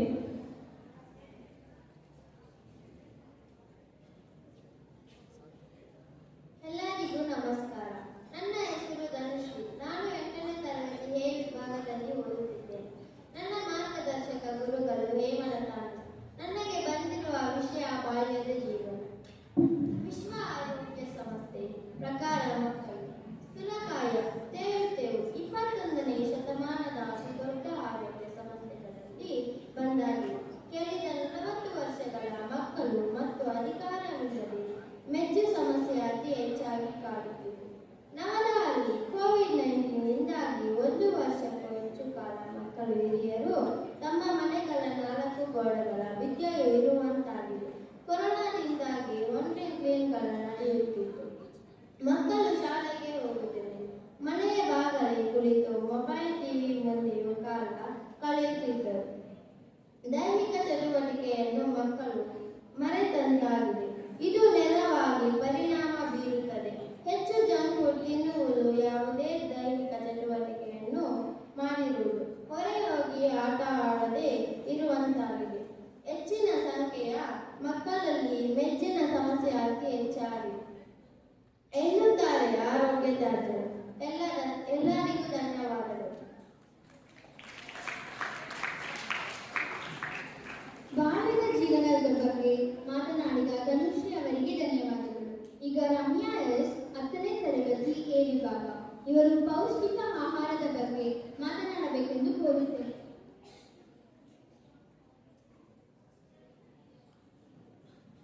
ಎಲ್ಲರಿಗೂ ನಮಸ್ಕಾರ. ನನ್ನ ಹೆಸರು ರಮ್ಯಾ ಎಸ್. ನಾನು 10ನೇ ತರಗತಿ ಎ ವಿಭಾಗದಲ್ಲಿ ಓದುತ್ತಿದ್ದೇನೆ. ನನ್ನ ಮಾರ್ಗದರ್ಶಿಯ ಶಿಕ್ಷಕಿ ಹೇಮಲತಾ. ನಾನು ಈಗ ಹೇಳುವ ವಿಷಯ ಪೌಷ್ಟಿಕ ಆಹಾರ. ಆರೋಗ್ಯವೇ ಭಾಗ್ಯ. ಆರೋಗ್ಯವಾದ ವ್ಯಕ್ತಿ ದೇಶದ ಆಸ್ತಿ. ಆರೋಗ್ಯವಿಲ್ಲದಿದ್ದರೆ ಆಸ್ತಿ, ಐಶ್ವರ್ಯ, ಸಂಪತ್ತು ಯಾವುದಕ್ಕೂ ಬೆಲೆ ಇರುವುದಿಲ್ಲ. ಹಾಗಾಗಿ ಶಾರೀರಿಕವಾಗಿ, ಮಾನಸಿಕವಾಗಿ, ಭೌತಿಕವಾಗಿಯೂ ಆರೋಗ್ಯಕರವಾಗಿರಬೇಕೆಂದರೆ ಸರಿಯಾದ ಸಮಯಕ್ಕೆ ಪೌಷ್ಟಿಕ ಆಹಾರವನ್ನು ಸೇವಿಸಬೇಕು. ಪೌಷ್ಟಿಕ ಆಹಾರ ನಮ್ಮ ಜೀವನಕ್ಕೆ ಅಗತ್ಯವಾದ ವಸ್ತುಗಳನ್ನು ಜೀವಿಗಳಿಗೆ ಮತ್ತು ಕೋಶಗಳಿಗೆ ಒದಗಿಸುತ್ತದೆ. ಹಾಗಾಗಿ ನಮ್ಮ ಹಿರಿಯರು ಊಟ ಬಲ್ಲವನಿಗೆ ರೋಗವಿಲ್ಲ, ಮಾತು ಬಲ್ಲವನಿಗೆ ಜಗಳವಿಲ್ಲ ಎಂದಿದ್ದಾರೆ. ವ್ಯಕ್ತಿ ಹುಟ್ಟಿನಿಂದ ಆರಂಭಿಸಿ ಬೆಳೆಯುವ ಪ್ರತಿ ಹಂತದಲ್ಲೂ ಪೌಷ್ಟಿಕ ಆಹಾರ ಅತ್ಯಗತ್ಯ. ಆರೋಗ್ಯಕರ ಆಹಾರ ಪದ್ಧತಿಯ ಮೂಲಕ ಅನೇಕ ಸಾಮಾನ್ಯ ಆರೋಗ್ಯ ಸಮಸ್ಯೆಗಳನ್ನು ತಡೆಯಬಹುದು. ಆದರೆ ಈಗಿನ ಹೆಚ್ಚಿನ ಜನರು ಜಂಕ್ ಫುಡ್ ಅನ್ನು ಸೇವಿಸುತ್ತಿದ್ದಾರೆ. ಜಂಕ್ ಫುಡ್ ಅನ್ನು ಸೇವಿಸುವುದರ ಮೂಲಕ ಅನಾರೋಗ್ಯ ಮತ್ತು ಇತರ ಸಮಸ್ಯೆಗಳನ್ನು ಉಂಟು ಮಾಡುತ್ತದೆ. ಹಾಗಾಗಿ ಪೌಷ್ಟಿಕವುಳ್ಳ ಆಹಾರವನ್ನು ಸೇವಿಸಬೇಕು. ಪೌಷ್ಟಿಕಾಂಶಗಳಲ್ಲಿ ಒಟ್ಟು 7 ವರ್ಗಗಳಾಗಿ ವಿಂಗಡಿಸಲಾಗಿದೆ. ಅವುಗಳೆಂದರೆ ಕಾರ್ಬೋಹೈಡ್ರೇಟ್, ಕೊಬ್ಬು, ಫೈಬರ್, ಖನಿಜ, ವಿಟಮಿನ್, ಪ್ರೋಟೀನ್ ಹಾಗೂ ನೀರು. ಕಾರ್ಬೋಹೈಡ್ರೇಟ್ ಇವು ಕಾರ್ಬನ್, ಆಕ್ಸಿಜನ್, ಆಮ್ಲಜನಕಗಳಿಂದ ಕೂಡಿವೆ. ಇದು ನಮ್ಮ ಎಲ್ಲ ಚಟುವಟಿಕೆಗಳಿಗೂ ಗ್ಲೂಕೋಸ್ ಶಕ್ತಿಯ ಪ್ರಧಾನ ಮೂಲವಾಗಿದೆ. ಪಿಷ್ಟ ಮತ್ತು ಗ್ಲೈಕೋಜನ್ ಶಕ್ತಿ ಸಂಗ್ರಹಗಳಾಗಿ ಕೆಲಸ ಮಾಡುತ್ತದೆ. ಕೊಬ್ಬುಗಳು ಆಹಾರದಲ್ಲಿ ಕೊಬ್ಬಿನ ಒಂದು ಪರಿಮಾಣು ಪ್ರತಿನಿಧಿಕವಾಗಿ ಬಂಧಿಸಲ್ಪಟ್ಟ ಹಲವಾರು ಮೇದಾಮ್ಲಗಳನ್ನು ಒಳಗೊಂಡಿರುತ್ತದೆ ಮತ್ತು ಒಮೆಗಾ 3, 6, 9ರಲ್ಲಿ ಹೆಚ್ಚಿನ ಮೀನು ಎಣ್ಣೆಗಳಂತಹ ಕೊಬ್ಬುಗಳು ನಮ್ಮ ದೇಹಕ್ಕೆ ಬೇಕಾದ ಉತ್ತಮ ಕೊಬ್ಬುಗಳು. ಉದಾಹರಣೆಗೆ ಉತ್ತಮ ಚಿಂತೆ ಸಾಮರ್ಥ್ಯ, ಹೃದಯದ ಸರಿಯಾದ ಕಾರ್ಯ, ಅಗತ್ಯವಾದ ಹಾರ್ಮೋನಿಯಂ ಉತ್ಪಾದನೆ ಇವೆಲ್ಲವೂ ಪ್ರಯೋಜನಕಾರಿ. ಫೈಬರ್ಯುಕ್ತ ಆಹಾರ ಸೇವನೆ ತೂಕ ಇಳಿಕೆ ಮತ್ತು ಹೃದಯದ ಆರೋಗ್ಯಕ್ಕೆ ಪ್ರಯೋಜನಕಾರಿ. ಖನಿಜ ಎಲ್ಲ ಜೀವಿ ಪರಮಾಣುಗಳಲ್ಲಿರುವ ಇಂಗಾಲ, ಜಲಜನಕ, ಆಮ್ಲಜನಕ, ನೈಟ್ರೋಜನ್ ಈ 4 ಮೂಲ ವಸ್ತುಗಳಾಗಿವೆ. ಇದು ದೇಹ ರಚನೆ, ಆರೋಗ್ಯಕ್ಕೆ ಮತ್ತು ಬೆಳವಣಿಗೆಗೆ ಸಹಾಯ ಮಾಡುತ್ತದೆ. ಪ್ರೋಟೀನ್ ಹುಟ್ಟಿದ ಮಗುವಿನಿಂದ ಹಿಡಿದು ವಯಸ್ಸಾದ ವೃದ್ಧವರೆಗೂ ಪ್ರೋಟೀನ್ ಅಂಶ ತುಂಬಾ ಮುಖ್ಯ.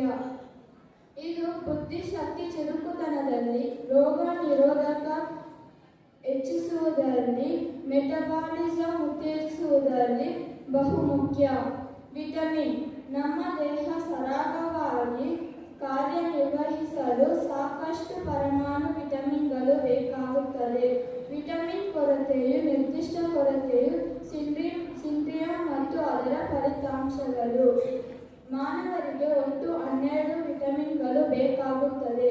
ನೀರಿನ ಕೊರತೆಯು ನಮ್ಮ ಮಾನಸಿಕ ಹಾಗೂ ದೈಹಿಕ ಕಾರ್ಯಕ್ಷೇತ್ರವನ್ನು ದುರ್ಬಲಗೊಳಿಸುತ್ತದೆ. ಹಾಗಾಗಿ ನೀರಿನ ಮೂಲಾಂಶ ಇರುವ ಆಹಾರವನ್ನು ಸೇವಿಸಬೇಕು. ಒಬ್ಬ ವ್ಯಕ್ತಿ ಎಲ್ಲ ರೀತಿಯಿಂದಲೂ ಆರೋಗ್ಯಕರವಾಗಿರಬೇಕೆಂದರೆ ಸರಿಯಾದ ಆಹಾರ, ನಿದ್ದೆ, ಯೋಗ, ವ್ಯಾಯಾಮ, ಧ್ಯಾನ ಇವೆಲ್ಲವೂ ಬೇಕು. ಹಾಗಾಗಿ ಉತ್ತಮ ಆರೋಗ್ಯಕ್ಕಾಗಿ ಇವೆಲ್ಲವನ್ನು ಪಾಲಿಸೋಣ, ಪೌಷ್ಟಿಕ ಆಹಾರ ಸೇವಿಸೋಣ. ಇದಿಲ್ಲದೆ ಸ್ವಚ್ಛತೆಯಿಂದ ಇದ್ದು ನಮ್ಮ ಆರೋಗ್ಯವನ್ನು ಕಾಪಾಡಿಕೊಳ್ಳೋಣ. ಇಷ್ಟು ಮಾತನಾಡಲು ಅವಕಾಶ ಕೊಟ್ಟ ತಮ್ಮೆಲ್ಲರಿಗೂ ಧನ್ಯವಾದಗಳನ್ನು ತಿಳಿಸುತ್ತಾ ನನ್ನ ಮಾತನ್ನು ಮುಗಿಸುತ್ತಿದ್ದೇನೆ. ಜೈ ಹಿಂದ್, ಜೈ ಕರ್ನಾಟಕ.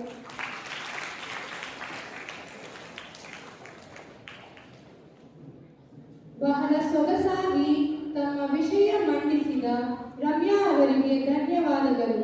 ಈಗ ಕೀರ್ತಿ 8ನೇ ತರಗತಿ ಎ ವಿಭಾಗ ಇವರು ಆರೋಗ್ಯ ಮತ್ತು ಜೀವನ ಶೈಲಿಯ ಬಗ್ಗೆ ಮಾತನಾಡಬೇಕೆಂದು ಕೋರುತ್ತೇನೆ.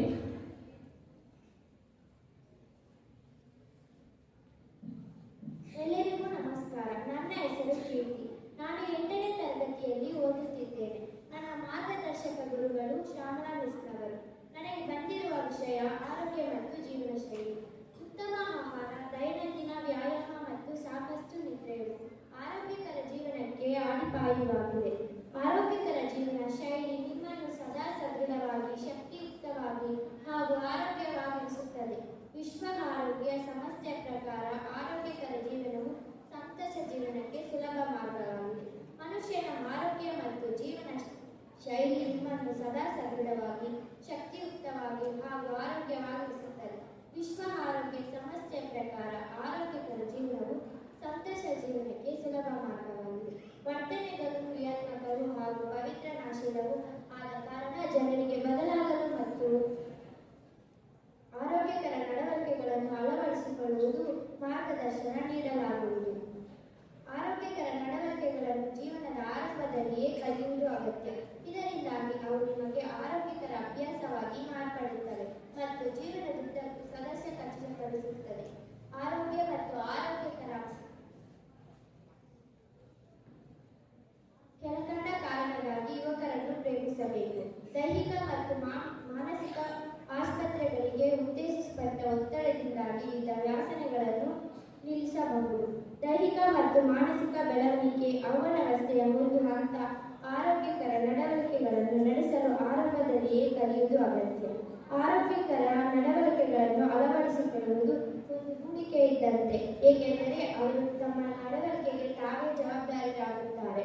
ಆರೋಗ್ಯಕರ ಜೀವನದ ಶೈಲಿಯನ್ನು ಅಳವಡಿಸಿಕೊಳ್ಳುವುದರಿಂದ ಹಲವಾರು ಮಾನಸಿಕ ಆಸ್ಪತ್ರೆಗಳಿಗೆ ಉತ್ತೇಜಿಸಲ್ಪಟ್ಟ ಒತ್ತಡದಿಂದಾಗಿ ವಿವಿಧ ವ್ಯಾಸನೆಗಳನ್ನು ನಿಲ್ಲಿಸಬಹುದು. ಅಥವಾ ಈ ವ್ಯಾಸನೆಗಳನ್ನು ಈಗಾಗಲೇ ಪ್ರಾರಂಭವಾಗಿದ್ದರೆ ಅವುಗಳನ್ನು ನಿಲ್ಲಿಸಬಹುದು. ಈ ರೀತಿ ಬದಲಾವಣೆಗಳನ್ನು ತರುವರಲ್ಲಿ ನಿಮ್ಮ ಯುವ ಸ್ಪಂದನವು, ಯುವ ಪರಿವರ್ತಕರು ಹಾಗೂ ಯುವ ಸಮಾಲೋಚಕರು ಹಾಗೂ ಯುವ ಮಾರ್ಗದರ್ಶಕರು ಹಾಗೂ ಸೇವೆಗಳ ಉದ್ದೇಶದಿಂದ ಉಲ್ಲೇಖಿತ ಸೇವೆಗಳನ್ನು ಬದಲಾಯಿಸಬಹುದು. ಯುವ ಸ್ಪಂದನವು ಮಾರ್ಗದರ್ಶನ ನೀಡುವ ಆರೋಗ್ಯ ಮತ್ತು ಜೀವನ ಶೈಲಿಯ ವಿಷಯಗಳು: ದೈಹಿಕ ಆರೋಗ್ಯ, ಮಾನಸಿಕ ಆರೋಗ್ಯ, ಆಧ್ಯಾತ್ಮಿಕ ಆರೋಗ್ಯ, ಸಕಾರಾತ್ಮಕ ಚಿಂತನೆ, ವ್ಯಾಸನೆಗಳ ನಿರ್ಮಿಸುವಿಕೆ, ಮದ್ಯಪಾನ, ತಂಬಾಕು, ತಂತ್ರಜ್ಞಾನ, ಅಂತರ್ಜಾಲ, ಮೊಬೈಲ್ ಫೋನ್. ಇಷ್ಟು ಮಾತುಗಳನ್ನು ಮಾತನಾಡಲು ಅವಕಾಶ ಮಾಡಿಕೊಟ್ಟ ತಮ್ಮೆಲ್ಲರಿಗೂ ಧನ್ಯವಾದಗಳನ್ನು ಅರ್ಪಿಸುತ್ತೇನೆ. ಆರೋಗ್ಯ ಮತ್ತು ಜೀವನ ಶೈಲಿಯ ಬಗ್ಗೆ ಮಾತನಾಡಿದ ಕೀರ್ತಿ ಅವರಿಗೆ ಧನ್ಯವಾದಗಳು. ಈಗ ಮಮತಾ 9ನೇ ತರಗತಿ ಎ ವಿಭಾಗ, ಇವರು ಆರೋಗ್ಯವೇ ಮಹಾಭಾಗ್ಯದ ಬಗ್ಗೆ ಮಾತನಾಡಬೇಕೆಂದು ಕೋರುತ್ತೇನೆ.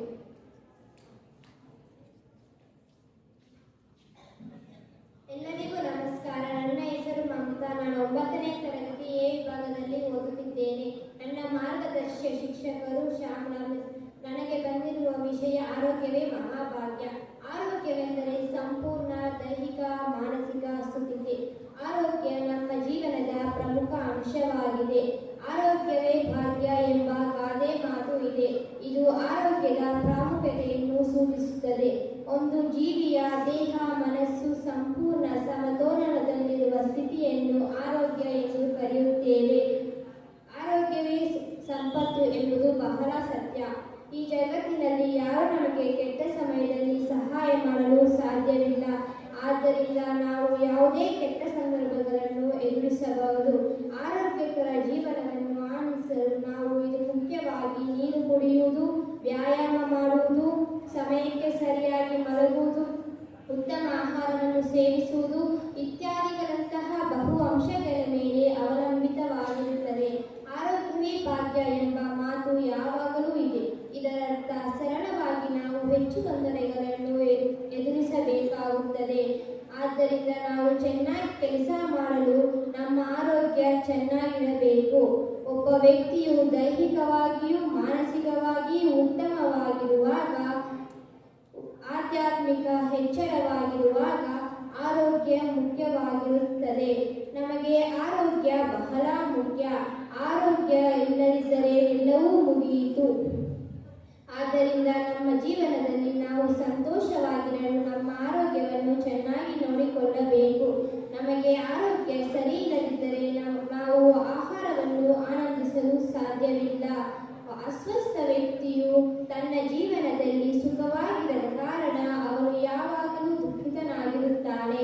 ಅವನು ಯಾವಾಗಲೂ ತನ್ನ ಅನಾರೋಗ್ಯದ ಬಗ್ಗೆ ಚಿಂತೆ ಮಾಡುತ್ತಾನೆ. ಇಷ್ಟು ಮಾತನಾಡಲು ನನಗೆ ಅವಕಾಶ ಕೊಟ್ಟ ತಮ್ಮೆಲ್ಲರಿಗೂ ಧನ್ಯವಾದ.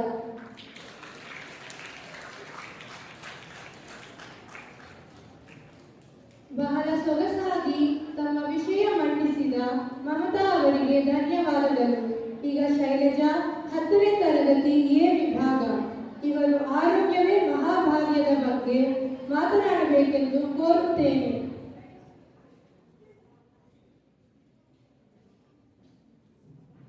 ಎಲ್ಲರಿಗೆ ನಮಸ್ಕಾರಗಳು. ನನ್ನ ಹೆಸರು ಶೈಲಜಾ. ನಾನು 10ನೇ ತರಗತಿ ಎ ವಿಭಾಗದಲ್ಲಿ ಓದುತ್ತಿದ್ದೇನೆ.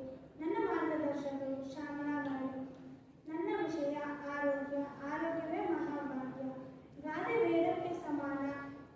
ವೇದ ಸುಳ್ಳಾದರೂ ಗಾದೆ ಸುಳ್ಳಾಗುವುದಿಲ್ಲ. ಇದು ನಮ್ಮ ಹಿರಿಯರು ಹೇಳಿದಂಥ ಅನುಭವದ ನುಡಿ ಮಾತುಗಳು. ಆರೋಗ್ಯವೇ ಭಾಗ್ಯದ ಅರ್ಥ. ಆರೋಗ್ಯ ಚೆನ್ನಾಗಿದ್ದರೆ ಪ್ರತಿಯೊಬ್ಬ ಮನುಷ್ಯನೂ ಕೂಡ ಈ ಭೂಮಿ ಮೇಲೆ ಹುಟ್ಟಿದಕ್ಕೆ ಒಂದು ಅರ್ಥ.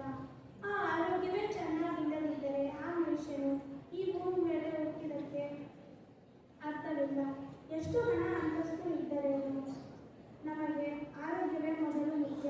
ಆರೋಗ್ಯವೇ ಮನುಷ್ಯನ ಜೀವನಕ್ಕೆ ಆಧಾರ. ನಾವು ಸದಾ ನಮ್ಮ ಆರೋಗ್ಯವನ್ನು ಕಾಪಾಡಿಕೊಂಡರೆ ಎಲ್ಲ ರೀತಿಯ ಸುಖವನ್ನು ನಾವು ಅನುಭವಿಸಬಹುದು. ನಮ್ಮ ಆರೋಗ್ಯವೇ ನಮಗೆ ಆಸ್ತಿ, ಹಣ, ಅಂತಸ್ತು ಎಲ್ಲ.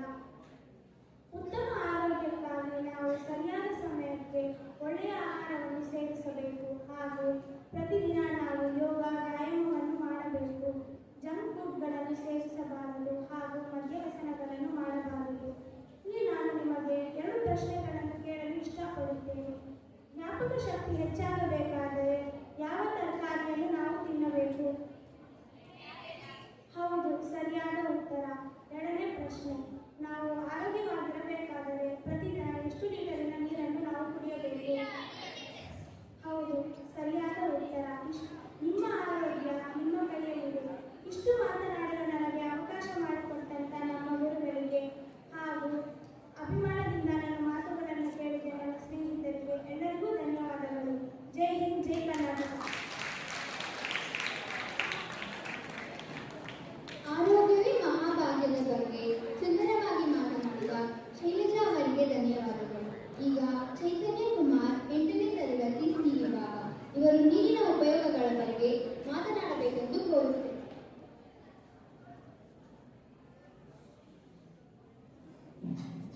ನನ್ನ ಹೆಸರು ಚೈತನ್ಯ ಕುಮಾರ್ ಎಸ್. ನಾನು 8ನೇ ತರಗತಿ. ನನ್ನ ಮಾರ್ಗದರ್ಶಕರು ನಾಯಕನ್ ಸರ್. ಇವತ್ತು ನಾನು ನೀರಿನ ಬಗ್ಗೆ ಹೇಳುತ್ತೇನೆ. ಅದಕ್ಕೂ ಮುಂಚೆ ಇಲ್ಲಿ ಬಂದಿರುವ ಜಡ್ಜರಿಗೆ, ಶಿಕ್ಷಕರಿಗೆ ಮತ್ತು ನನ್ನ ಮಿತ್ರರಿಗೆ ನಮಸ್ಕಾರ. ನೀರು ಜೀವಿಗಳ ಜೀವನಾಧಾರವಾಗಿದೆ. ನೀರು ಕುಡಿಯಲು ರುಚಿರಹಿತ ಮತ್ತು ಬಣ್ಣರಹಿತ ಇರುತ್ತದೆ. ನೀರಿನ ರಾಸಾಯನಿಕ ಸೂತ್ರ H2O. ಅದರಲ್ಲಿ 2 ಅಣು ಇರುತ್ತದೆ. ಜಲಜನಕ ಮತ್ತು ಆಮ್ಲಜನಕ ಅಣು ಇರುತ್ತದೆ. ನೀರು ಮನುಷ್ಯರ ದೇಹವನ್ನು ಆರೋಗ್ಯವಾಗಿ ಇರಿಸುತ್ತದೆ. ಅಸಾಧ್ಯ ನಮ್ಮ ಚಿನ್ನಾಂಗ ವ್ಯವಸ್ಥೆಗಳನ್ನು ಅತ್ಯಗತ್ಯ ಸಹಾಯ ಮಾಡುತ್ತದೆ. ನಾವು ನಮ್ಮ ಜೀವನದ ಬಗ್ಗೆ ಯೋಚಿಸುವಾಗ ನೀರು ನಮ್ಮ ಅಡಿಪೆಯಾಗಿರುತ್ತದೆ. ನೀರು ನಮ್ಮ ಗ್ರಹದ ಮುಖ್ಯವಾದ ಅಂಶಗಳಲ್ಲಿ ಒಂದಾಗಿದೆ.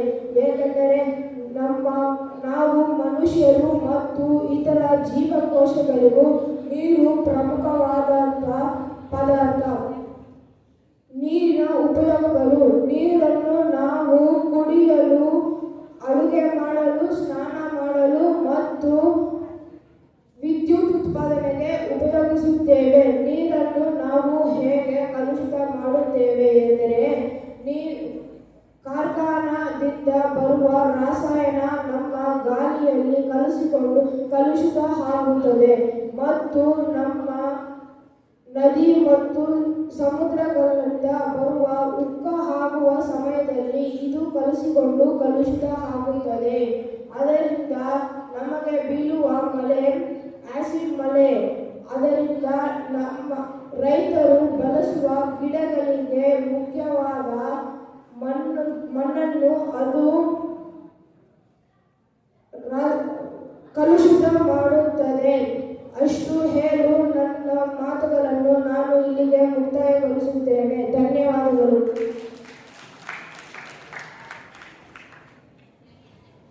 ನೀರಿನ ಉಪಯೋಗಗಳ ಬಗ್ಗೆ ಸುಂದರವಾಗಿ ಮಾತನಾಡಿದ ಚೈತನ್ಯ ಕುಮಾರ್ ಅವರಿಗೆ ಧನ್ಯವಾದಗಳು.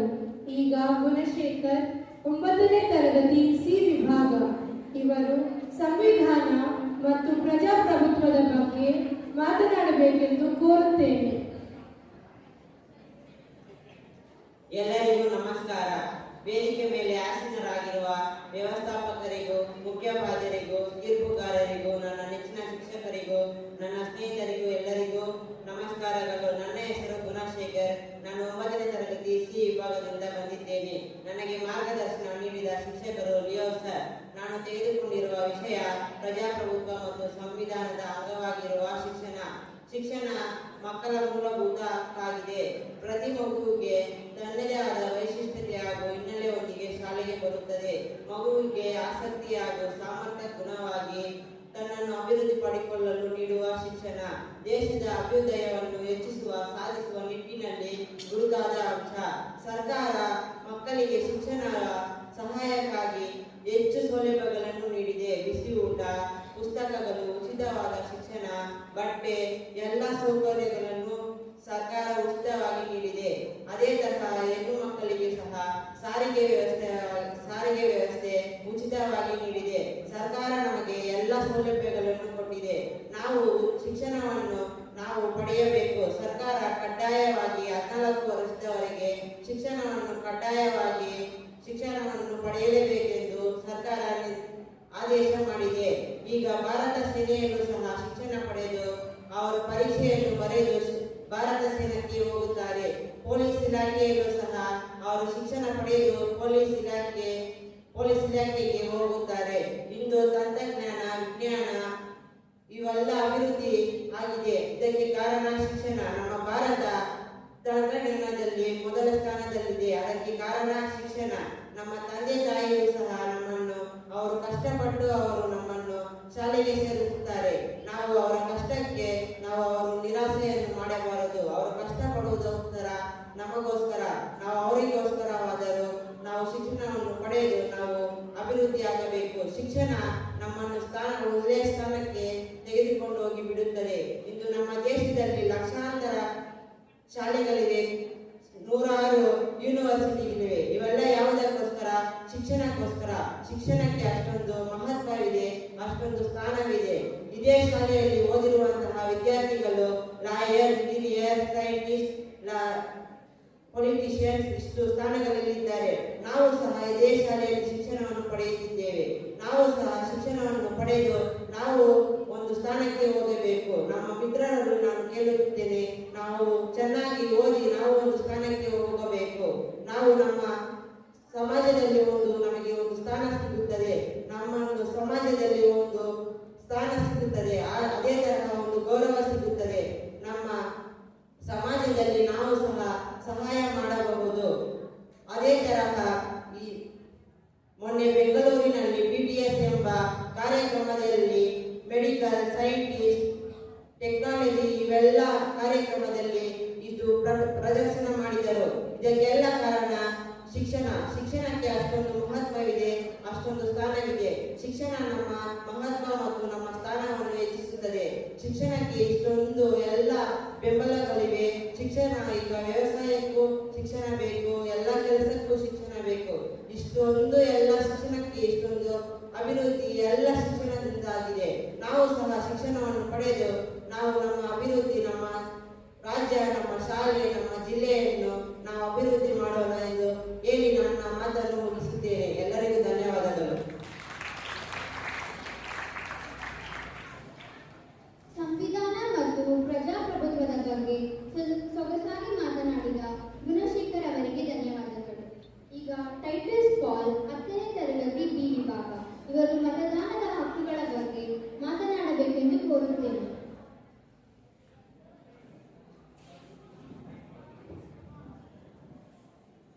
ಎಲ್ಲರಿಗೂ ನಮಸ್ಕಾರ. ಮೊದಲು ವ್ಯವಸ್ಥಾಪಕರಿಗೂ, ಮುಖ್ಯ ಶಿಕ್ಷಕರಿಗೂ, ತೀರ್ಪುಗಾರರಿಗೂ ನನ್ನ ನಮಸ್ಕಾರಗಳು. ನನ್ನ ಹೆಸರು ಟೈಟಸ್ ಪಾಲ್ B, 10ನೇ ತರಗತಿ B ವಿಭಾಗದಿಂದ ಬರ್ತಾ ಇದ್ದೀನಿ. ನನ್ನ ಮಾರ್ಗದರ್ಶಕ ಶಿಕ್ಷಕರು ಗಾನ ಸರ್. ನನ್ನ ವಿಷಯ ಮತದಾನದ ಹಕ್ಕು. ಮತದಾನದ ಹಕ್ಕು ನಮ್ಮೆಲ್ಲರ ಹಕ್ಕು. ಈ ಹಕ್ಕನ್ನು ನಾವು ಯಾರಿಗೋಸ್ಕರ ಏನಕ್ಕೋಸ್ಕರ ಬಿಟ್ಕೊಡಬಾರದು. ಸಾಮಾನ್ಯ ಹಕ್ಕು, ಕರ್ತವ್ಯಗಳನ್ನು ನಿರೂಪಿಸುವ ಪ್ರಜಾಪ್ರಭುತ್ವ ಅತ್ಯಂತ ಶ್ರೇಷ್ಠ ರಾಜಕೀಯ ವ್ಯವಸ್ಥೆ ಮತ್ತು ಮಾರ್ಗವಾಗಿದೆ. ಇದನ್ನು ಮೌಲ್ಯಯುಕ್ತಗೊಳಿಸುವ ಒಮ್ಮೆ ಎಲ್ಲರಲ್ಲೂ ಇರಬೇಕು. ಜರ್ಮನಿಯ ಚಿಂತಕ ಥಾಮಸ್ ಮ್ಯಾನ್ ಆಧುನಿಕ ಮನುಷ್ಯನ ದೈವ ನಿರ್ಣಯವಾಗುವುದು ರಾಜಕಾರಣದಿಂದ ಎನ್ನುತ್ತಾನೆ. ಪ್ರಜಾಪ್ರಭುತ್ವ ಎಂಬುದು ಪ್ರತಿನಿಧಿಗಳು ಬಲಗೊಳ್ಳುವುದಲ್ಲ, ಪ್ರಜೆಗಳು ಬಲಗೊಳ್ಳುವರು. ಈ ಎಚ್ಚರ ಮತ್ತು ಅರಿವು ಎಲ್ಲರಲ್ಲೂ ಇರಬೇಕು. ಮಾತು ಹಾಕುವುದು ನಮ್ಮ ಹಕ್ಕು ಮಾತ್ರವಲ್ಲ, ನಮ್ಮ ಜವಾಬ್ದಾರಿಯೇ ಕೂಡ. ಅದನ್ನು ನಾವು ಎಚ್ಚರದಿಂದ ಚಲಾಯಿಸಬೇಕು. ಅಭಿವೃದ್ಧಿಯ ಬಗ್ಗೆ ತಿಳಿದುಕೊಂಡು ನಿಮ್ಮ ಮಾತನ್ನು ನೀವು ಹಾಕಬೇಕು. ಯಾಕೆಂದರೆ ಆ ಅಭಿವೃದ್ಧಿ ಒಳ್ಳೆಯವನಾಗಿದ್ದರೆ ನಮ್ಮ ಹಿತವನ್ನು ಕಾಪಾಡುವವನು. ಹಾಗೆ ನಮ್ಮ ಹಿತವನ್ನು ಕಾಪಾಡುವ ನಾಯಕನಿಗೆ ನಾವು ನಮ್ಮ ಮಾತನ್ನು ಆಯ್ಕೆ ಮಾಡಬೇಕು. ಉದಾಹರಣೆಗೆ, ನಮ್ಮ ಮನೆಯಲ್ಲಿ ತಾಯಿ ತಂದೆ ಇಬ್ಬರು ಒಬ್ಬ ನಾಯಕನಿಗೆ ಅವರ ಮಾತನ್ನು ಹಾಕ್ತಾರೆ. ಹಾಗೆ ನಾವು ನಮ್ಮ ತಾಯಿ ತಂದೆ ಅವನಿಗೆ ಮಾತನ್ನು ಹಾಕ್ತಾರೆ, ನಾವು ಅವರಿಗೆ ಹಾಕಬೇಕೆಂದು ನಾವು ತಿಳಿದುಕೊಳ್ಳಬಾರದು. ನಾವು ಯೋಚಿಸಬೇಕು, ಯಾರಿಗೆ ನಮ್ಮ ಮಾತನ್ನು ಹಾಕಬೇಕು, ಯಾರಿಗೆ ನಮ್ಮ ಮಾತನ್ನು ಹಾಕಬಾರದು ಎಂದು ನೀವೇ ಯೋಚಿಸಿ ನಿಮ್ಮ ಮಾತನ್ನು ಹಾಕಬೇಕು. ಉದಾಹರಣೆಗೆ, ನಮ್ಮ ಸುತ್ತಮುತ್ತಲೇ ಕೆಲವರು ಇದ್ದಾರೆ, ಮತದಾನದ ದಿನದಲ್ಲಿ ಮನೆಯಲ್ಲೇ ಕೂತ್ಕೊಂಡು ಟಿವಿ ನೋಡ್ಬಿಟ್ಟು ತಿನ್ಬಿಟ್ಟು ಅಲ್ಲೇ ಮಲ್ಕೊಳ್ತಾರೆ. ಆ ಥರ ಮಾಡಬಾರ್ದು, ಅದು ತವರು. ಮತದಾನದ ದಿನದಲ್ಲಿ ನಾವು ಆ ದಿನದಲ್ಲೇ ಮಾತನ್ನು ಹಾಕಬಹುದು. ಆ ಮಾತನ್ನು ನಾವು ಉಪಯೋಗಿಸಿ ನಮ್ಮ ದೇಶವನ್ನು ನಾವು ಅಭಿವೃದ್ಧಿ ಮಾಡಬೇಕು. ಯಾರಿಗೂ ಮಾತು ಹಾಕಬೇಕು, ಯಾರಿಗೆ ಮಾತು ಹಾಕಬಾರದು ಎಂದು ನಾವು ತಿಳ್ಕೊಳ್ಬೇಕು. ಆ ಮತದಾನ ದಿನ ಮುಗಿಬಿಟ್ಟು ಇದ್ದ ದಿನ ನಾವು ಹೋಗಿ ಮಾತು ಹಾಕಬೇಕು ಎಂದ್ರೆ ಅವರು ಓದ್ ಕಲಿಸ್ತಾರೆ. ಯಾಕೋ ಮತದಾನದ ದಿನದಲ್ಲೇ ನೀವು ಮಾತು ಹಾಕಬೇಕು, ಆ ದಿನ ಮುಗಿಸ್ಬಿಟ್ಟು ಇದ್ದ ದಿನ ಹೋಗಿ ನಾವು ಮಾತು ಹಾಕ್ಬೇಕಂದ್ರೆ ಅವರು ಆ ಥರನೇ ಮಾಡಬೇಕು. ನಮ್ಮ ಮಾತನ್ನು ಯಾರಿಗೋಸ್ಕರ ಏನಕ್ಕೋಸ್ಕರ ನಾವು ಬಿಟ್ಕೊಡಬಾರದು. ಇನ್ನ ಒಂದು ಮಾತು ಹೇಳಿ ನನ್ನ ಮಾತನ್ನು ನಾನು ಮುಗಿಸ್ಕೊಳ್ತೀನಿ. ಮರೆಯದೆ ನಿಮ್ಮ ಮಾತನ್ನು ಚಲಾಯಿಸಬೇಕು. ಹಾಗೆ ಪ್ರಜಾಪ್ರಭುತ್ವದ ಬೆಲೆಯನ್ನು ನೀವು ಕಾಪಾಡಬೇಕು. ಇಷ್ಟೊಂದು ಮಾತನ್ನು ನಾನು ಹೇಳಿಬಿಟ್ಟು ನನ್ನ ಮಾತನ್ನು ಮುಗಿಸ್ಕೊಳ್ತೀನಿ. ಧನ್ಯವಾದಗಳು.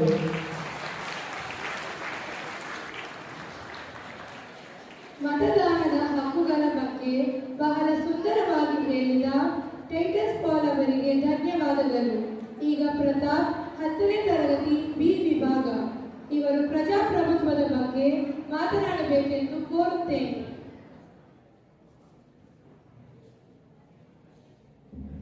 ಎಲ್ಲರಿಗೂ ನಮಸ್ಕಾರ. ನನ್ನ ಹೆಸರು ಪ್ರತಾಪ್. ನಾನು 10ನೇ ತರಗತಿ ಬಿ ವಿಭಾಗದಲ್ಲಿ ಓದುತ್ತಿದ್ದೇನೆ. ನನ್ನ ಮಾರ್ಗದರ್ಶನ ಗುರುಗಳು ಲಿಯೋ ಸರ್. ನನ್ನ ವಿಷಯ ಪ್ರಜಾಪ್ರಭುತ್ವ.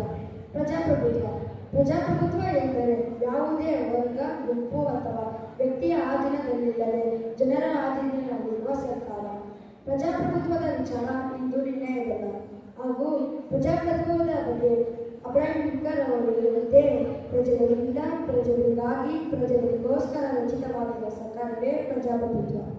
ಪ್ರಜಾಪ್ರಭುತ್ವದಿಂದ ಆಗುವ ಉಪಯೋಗಗಳು: ಜನರ ಇಚ್ಛೆಯನ್ನು ಗೌರವಿಸುತ್ತದೆ, ಹೊಣೆಗಾರಿಕೆಯನ್ನು ಉತ್ತೇಜಿಸುತ್ತದೆ, ಚೆಕ್ಗಳು ಮತ್ತು ಬ್ಯಾಲೆನ್ಸ್ಗಳನ್ನು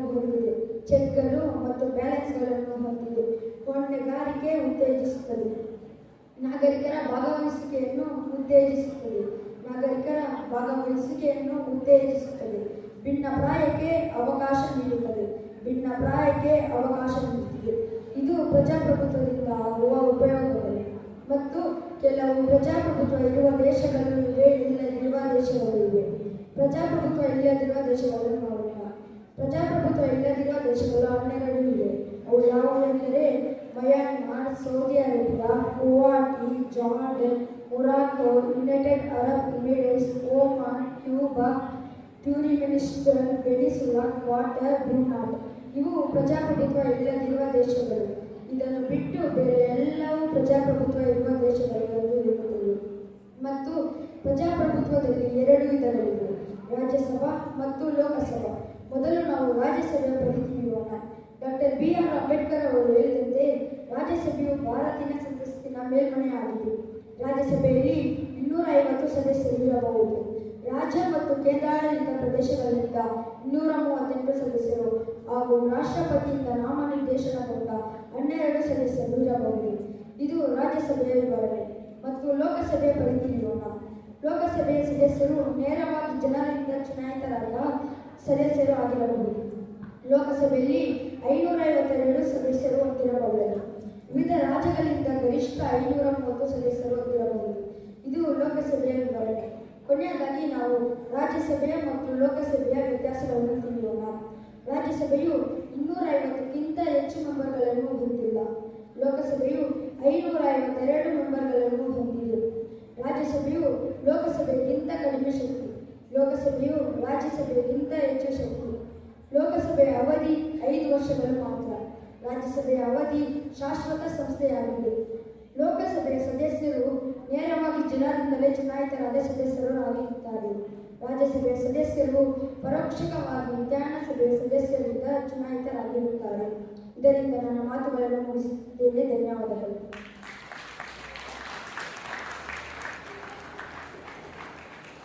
ಪ್ರಜಾಪ್ರಭುತ್ವದ ಬಗ್ಗೆ ಬಹಳ ಸೊಗಸಾಗಿ ಮಾತನಾಡಿದ ಪ್ರತಾಪ್ ಅವರಿಗೆ ಧನ್ಯವಾದಗಳು. ಈಗ ತೇಜಸ್ವಿ 9ನೇ ತರಗತಿ ಎ ವಿಭಾಗ ಇವರು ಮಾನಸಿಕ ಆರೋಗ್ಯದ ಬಗ್ಗೆ ಮಾತನಾಡಬೇಕೆಂದು ಕೋರುತ್ತೇನೆ.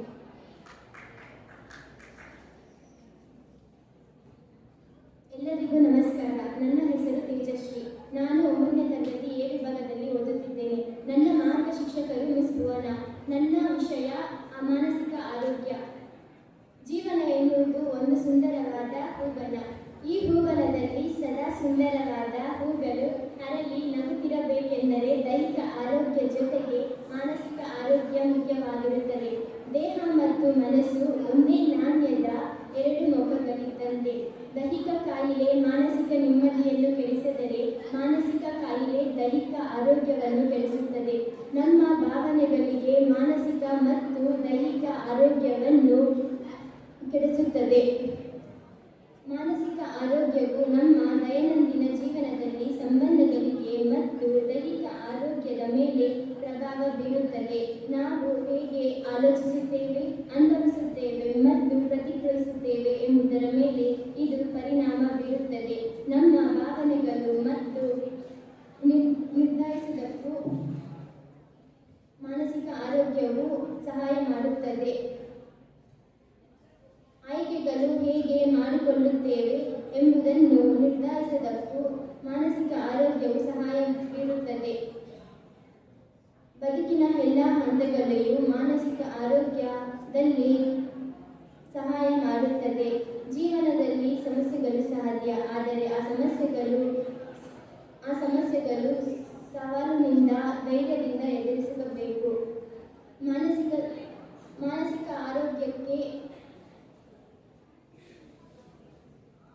ಮಾನಸಿಕ ಸಮಸ್ಯೆಗಳಿಗೆ ಕಾರಣಗಳು: ಆರ್ಥಿಕ ಸಮಸ್ಯೆಗಳು, ಕುಟುಂಬ ಸಮಸ್ಯೆಗಳು, ಮಕ್ಕಳ ವಿದ್ಯಾಭ್ಯಾಸ, ಉದ್ಯೋಗ ಸಮಸ್ಯೆಗಳು.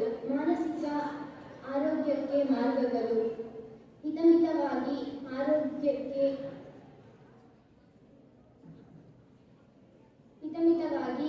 ಆಹಾರನೇ ಸೇವನೆ ಮಾಡುವುದು, ಇತರರೊಂದಿಗೆ ಪ್ರೀತಿ ಸ್ನೇಹದಿಂದ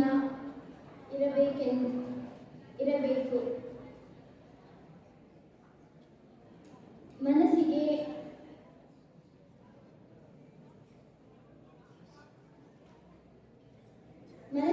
ತಕ್ಕಂತ ಕೆಲಸವು ನಾವು ಮಾಡಬೇಕೆಂದರು. ಇಷ್ಟು ಮಾತನಾಡಲು ನನಗೆ ಅವಕಾಶ ಕೊಟ್ಟ ಎಲ್ಲರಿಗೂ ನನ್ನ ಧನ್ಯವಾದಗಳು.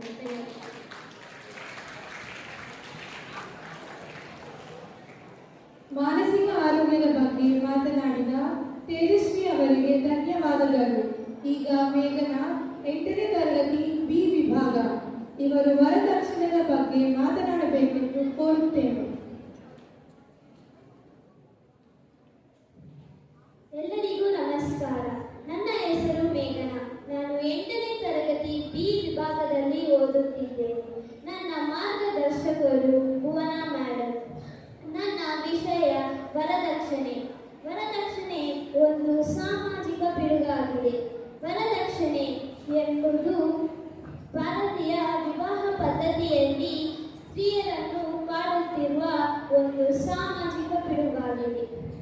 ವಿವಾಹ ಸಮಯದಲ್ಲಿ ಹೆಣ್ಣಿನ ಕಡೆಯವರು ಗಂಡಿಗೆ ಕೊಡುವ ಹಣ, ಚಿನ್ನ, ಮನೆ, ಭೂಮಿ, ವಾಹನ ಇತ್ಯಾದಿಗಳು ಕೊಡುವುದರನ್ನೇ ವರದಕ್ಷಿಣೆ ಎನ್ನುತ್ತಾರೆ. ಇಂದು ಲಕ್ಷಾಂತರ ಹೆಣ್ಣು ಮಕ್ಕಳ ಜೀವನವನ್ನು ನಾಶನ ಮಾಡಿದೆ. ವಿವಾಹ ಎಂಬುದು ಗಂಡು ಹೆಣ್ಣಿನ ಬದುಕಿನಲ್ಲಿ ಒಂದು ಪ್ರಾಮುಖ್ಯವಾದ ಘಟ್ಟವಾಗಿದೆ. ವಿವಾಹವಾಗುವಾಗ ವಧು-ವರರು ಎಲ್ಲರ ಒಪ್ಪಿಗೆಯಿಂದ ಪಡೆದು ವಿವಾಹವನ್ನು ಮಾಡಿಕೊಳ್ಳುತ್ತಾರೆ. ಹಿರಿಯರು ವ್ಯವಹಾರದಲ್ಲಿ ಸಂಬಂಧಿಸಿದ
ಶಿಕ್ಷಕರು ಶಾಲೆಯಲ್ಲಿ ನನ್ನ ವಿಷಯ ಶಿಕ್ಷಣ. ಶಿಕ್ಷಣ ನಮ್ಮ ಜೀವನಕ್ಕೆ ಬಹಳ ಮುಖ್ಯ. ಇಡೀ ಜಗತ್ತನ್ನೇ ಬದಲಾಯಿಸಲು ಬಳಸಬಹುದಾದ ಅತ್ಯಂತ ಶಕ್ತಿಶಾಲಿ ಅಸ್ತ್ರ ಶಿಕ್ಷಣ. ವ್ಯಕ್ತಿಯ ಸಂಪೂರ್ಣ ಬೆಳವಣಿಗೆಗೆ ಶಿಕ್ಷಣ ಅವಶ್ಯಕತೆ ಇದೆ. ಮಗುವಿನ ಶಾರೀರಿಕ, ಮಾನಸಿಕ ಹಾಗೂ ಆಧ್ಯಾತ್ಮಿಕ ಶಕ್ತಿಗಳ ಪೂರ್ಣ ವಿಕಾಸವನ್ನುಂಟು ಮಾಡುವುದೇ ಶಿಕ್ಷಣ. ಶಿಕ್ಷಣ ವ್ಯಕ್ತಿಯಲ್ಲಿ ಪರಿವರ್ತನೆಯನ್ನುಂಟು ಮಾಡುತ್ತದೆ. ಶಿಕ್ಷಣ ನಮ್ಮ ಜೀವನದಲ್ಲಿ ಪ್ರಮುಖ ಪಾತ್ರ ವಹಿಸಿರುತ್ತದೆ. ಜನರು ಶಿಕ್ಷಣವಿಲ್ಲದೆ ಅವರ ಜೀವನದಲ್ಲಿ ಅಳೆಯುತ್ತಾರೆ. ಆದ್ದರಿಂದ ಶಿಕ್ಷಣ ಬೇಕು. ನಮ್ಮ ಭವಿಷ್ಯ ಉಜ್ವಲವಾಗುವುದು ಶಿಕ್ಷಣದಿಂದ. ಶಿಕ್ಷಣ ನಮ್ಮನ್ನು ಉನ್ನತ ಸ್ಥಾನಕ್ಕೆ ಕರೆದುಕೊಂಡು ಹೋಗುತ್ತದೆ. ನಮ್ಮ ಗುರಿ ಮುಟ್ಟಲು ಶಿಕ್ಷಣ ಅವಶ್ಯಕತೆ ಇರುತ್ತದೆ. ಆದ್ದರಿಂದ ನಮಗೆ ಶಿಕ್ಷಣ ಬೇಕು. ಇಷ್ಟು ಮಾತನಾಡಲು ಅವಕಾಶ ಕೊಟ್ಟಿರುವ ತಮ್ಮೆಲ್ಲರಿಗೂ ನನ್ನ ಧನ್ಯವಾದಗಳು.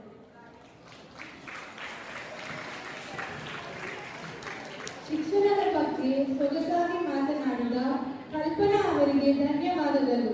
ಈಗ ಭೂಲಕ್ಷ್ಮಿ 8ನೇ ತರಗತಿ ಎ ವಿಭಾಗ ಇವರು ಶಿಕ್ಷಣ ಮಹತ್ವದ ಬಗ್ಗೆ ಮಾತನಾಡಬೇಕೆಂದು ಕೋರುತ್ತೇನೆ. ಎಲ್ಲರಿಗೂ ನಮಸ್ಕಾರ. ನನ್ನ ಹೆಸರು ಭೂಲಕ್ಷ್ಮಿ. ನಾನು 8ನೇ ತರಗತಿ ಎ ವಿಭಾಗದಲ್ಲಿ ಓದುತ್ತಿದ್ದೇನೆ. ನನಗೆ ಬಂದಿರುವಂತಹ ವಿಷಯ ಶಿಕ್ಷಣದ ಮಹತ್ವ. ನಮಗೆ ಶಿಕ್ಷಣ ಬೇಕು. ಶಿಕ್ಷಣವಿಲ್ಲದೆ ನಾವು ನಮ್ಮ ಯಶಸ್ಸನ್ನು ಸಾಧಿಸಲು ಸಾಧ್ಯವಿಲ್ಲ. ಶಿಕ್ಷಣ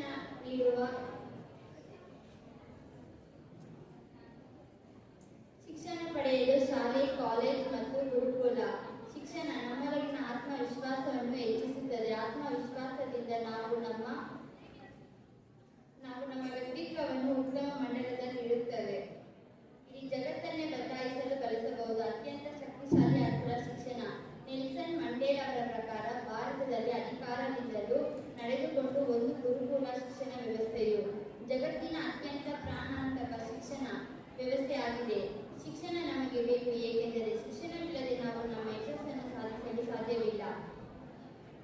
ಸಮಾಜ ಅರ್ಥದಲ್ಲಿ ಶಿಕ್ಷಣ ಜ್ಞಾನ, ಕೌಶಲ್ಯ ಮತ್ತು ಜನರ ಒಂದು ಗುಂಪಿನ ಪದ್ಧತಿ, ಬೋಧನೆ, ತರಬೇತಿ ಅಥವಾ ಶೋಧನೆ ಮೂಲಕ ಮುಂದಿನ ಪೀಳಿಗೆಗೆ ವರ್ಗಾಯಿಸಲಾಯಿತು.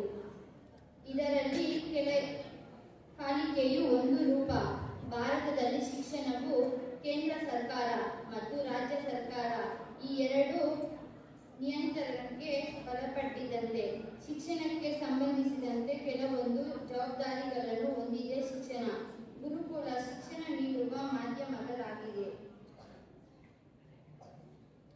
ಸಮಾಜದ ಪ್ರತಿ ಪ್ರಜೆ ಶಿಕ್ಷಣ ಪಡೆದ ತನ್ನ ಸ್ವಯಂ ಅಭಿವೃದ್ಧಿ ಜೊತೆಗೆ ಸಮಾಜದ ಬಲಿಕಾಗಿದೆ. ಹೋರಾಟಕ್ಕಾಗಿ ಸಂಘಟನೆ ಮಾಡಬೇಕು ಅಗತ್ಯವಾಗಿದೆ. ಪ್ರತಿ ಪ್ರಜೆಯು ಶಿಕ್ಷಣ ಪಡೆಯಬೇಕು, ವಿದ್ಯಾವಂತರಾಗಬೇಕು. ಶಿಕ್ಷಣ ಮತ್ತು ಶಿಕ್ಷಣವು ನಮ್ಮ ಜೀವನದ ಮತ್ತು ಸಮಾಜದಲ್ಲಿ ಯಾವ ಪ್ರಾರ್ಥನೆಯನ್ನು ವಹಿಸುತ್ತಾ ಎಂಬುದು ಜನರಿಗೆ ಇನ್ನೂ ತಿಳಿಯಲಿಲ್ಲ. ಅದರಿಂದ ಜನರಿಗೆ ಶಿಕ್ಷಣದ ಬಗ್ಗೆ ಅರಿವು ಮೂಡಿಸುವ ಮತ್ತು ಅವರವರ ಪ್ರದೇಶಕ್ಕಾಗಿ ಕೆಲಸ ಮಾಡುವ ಮೊದಲು ಶಿಕ್ಷಣದ ಅತ್ಯಾಗ ಮತ್ತು ಮಹತ್ವ ಅರ್ಥ ಮಾಡಿಕೊಳ್ಳಬೇಕು.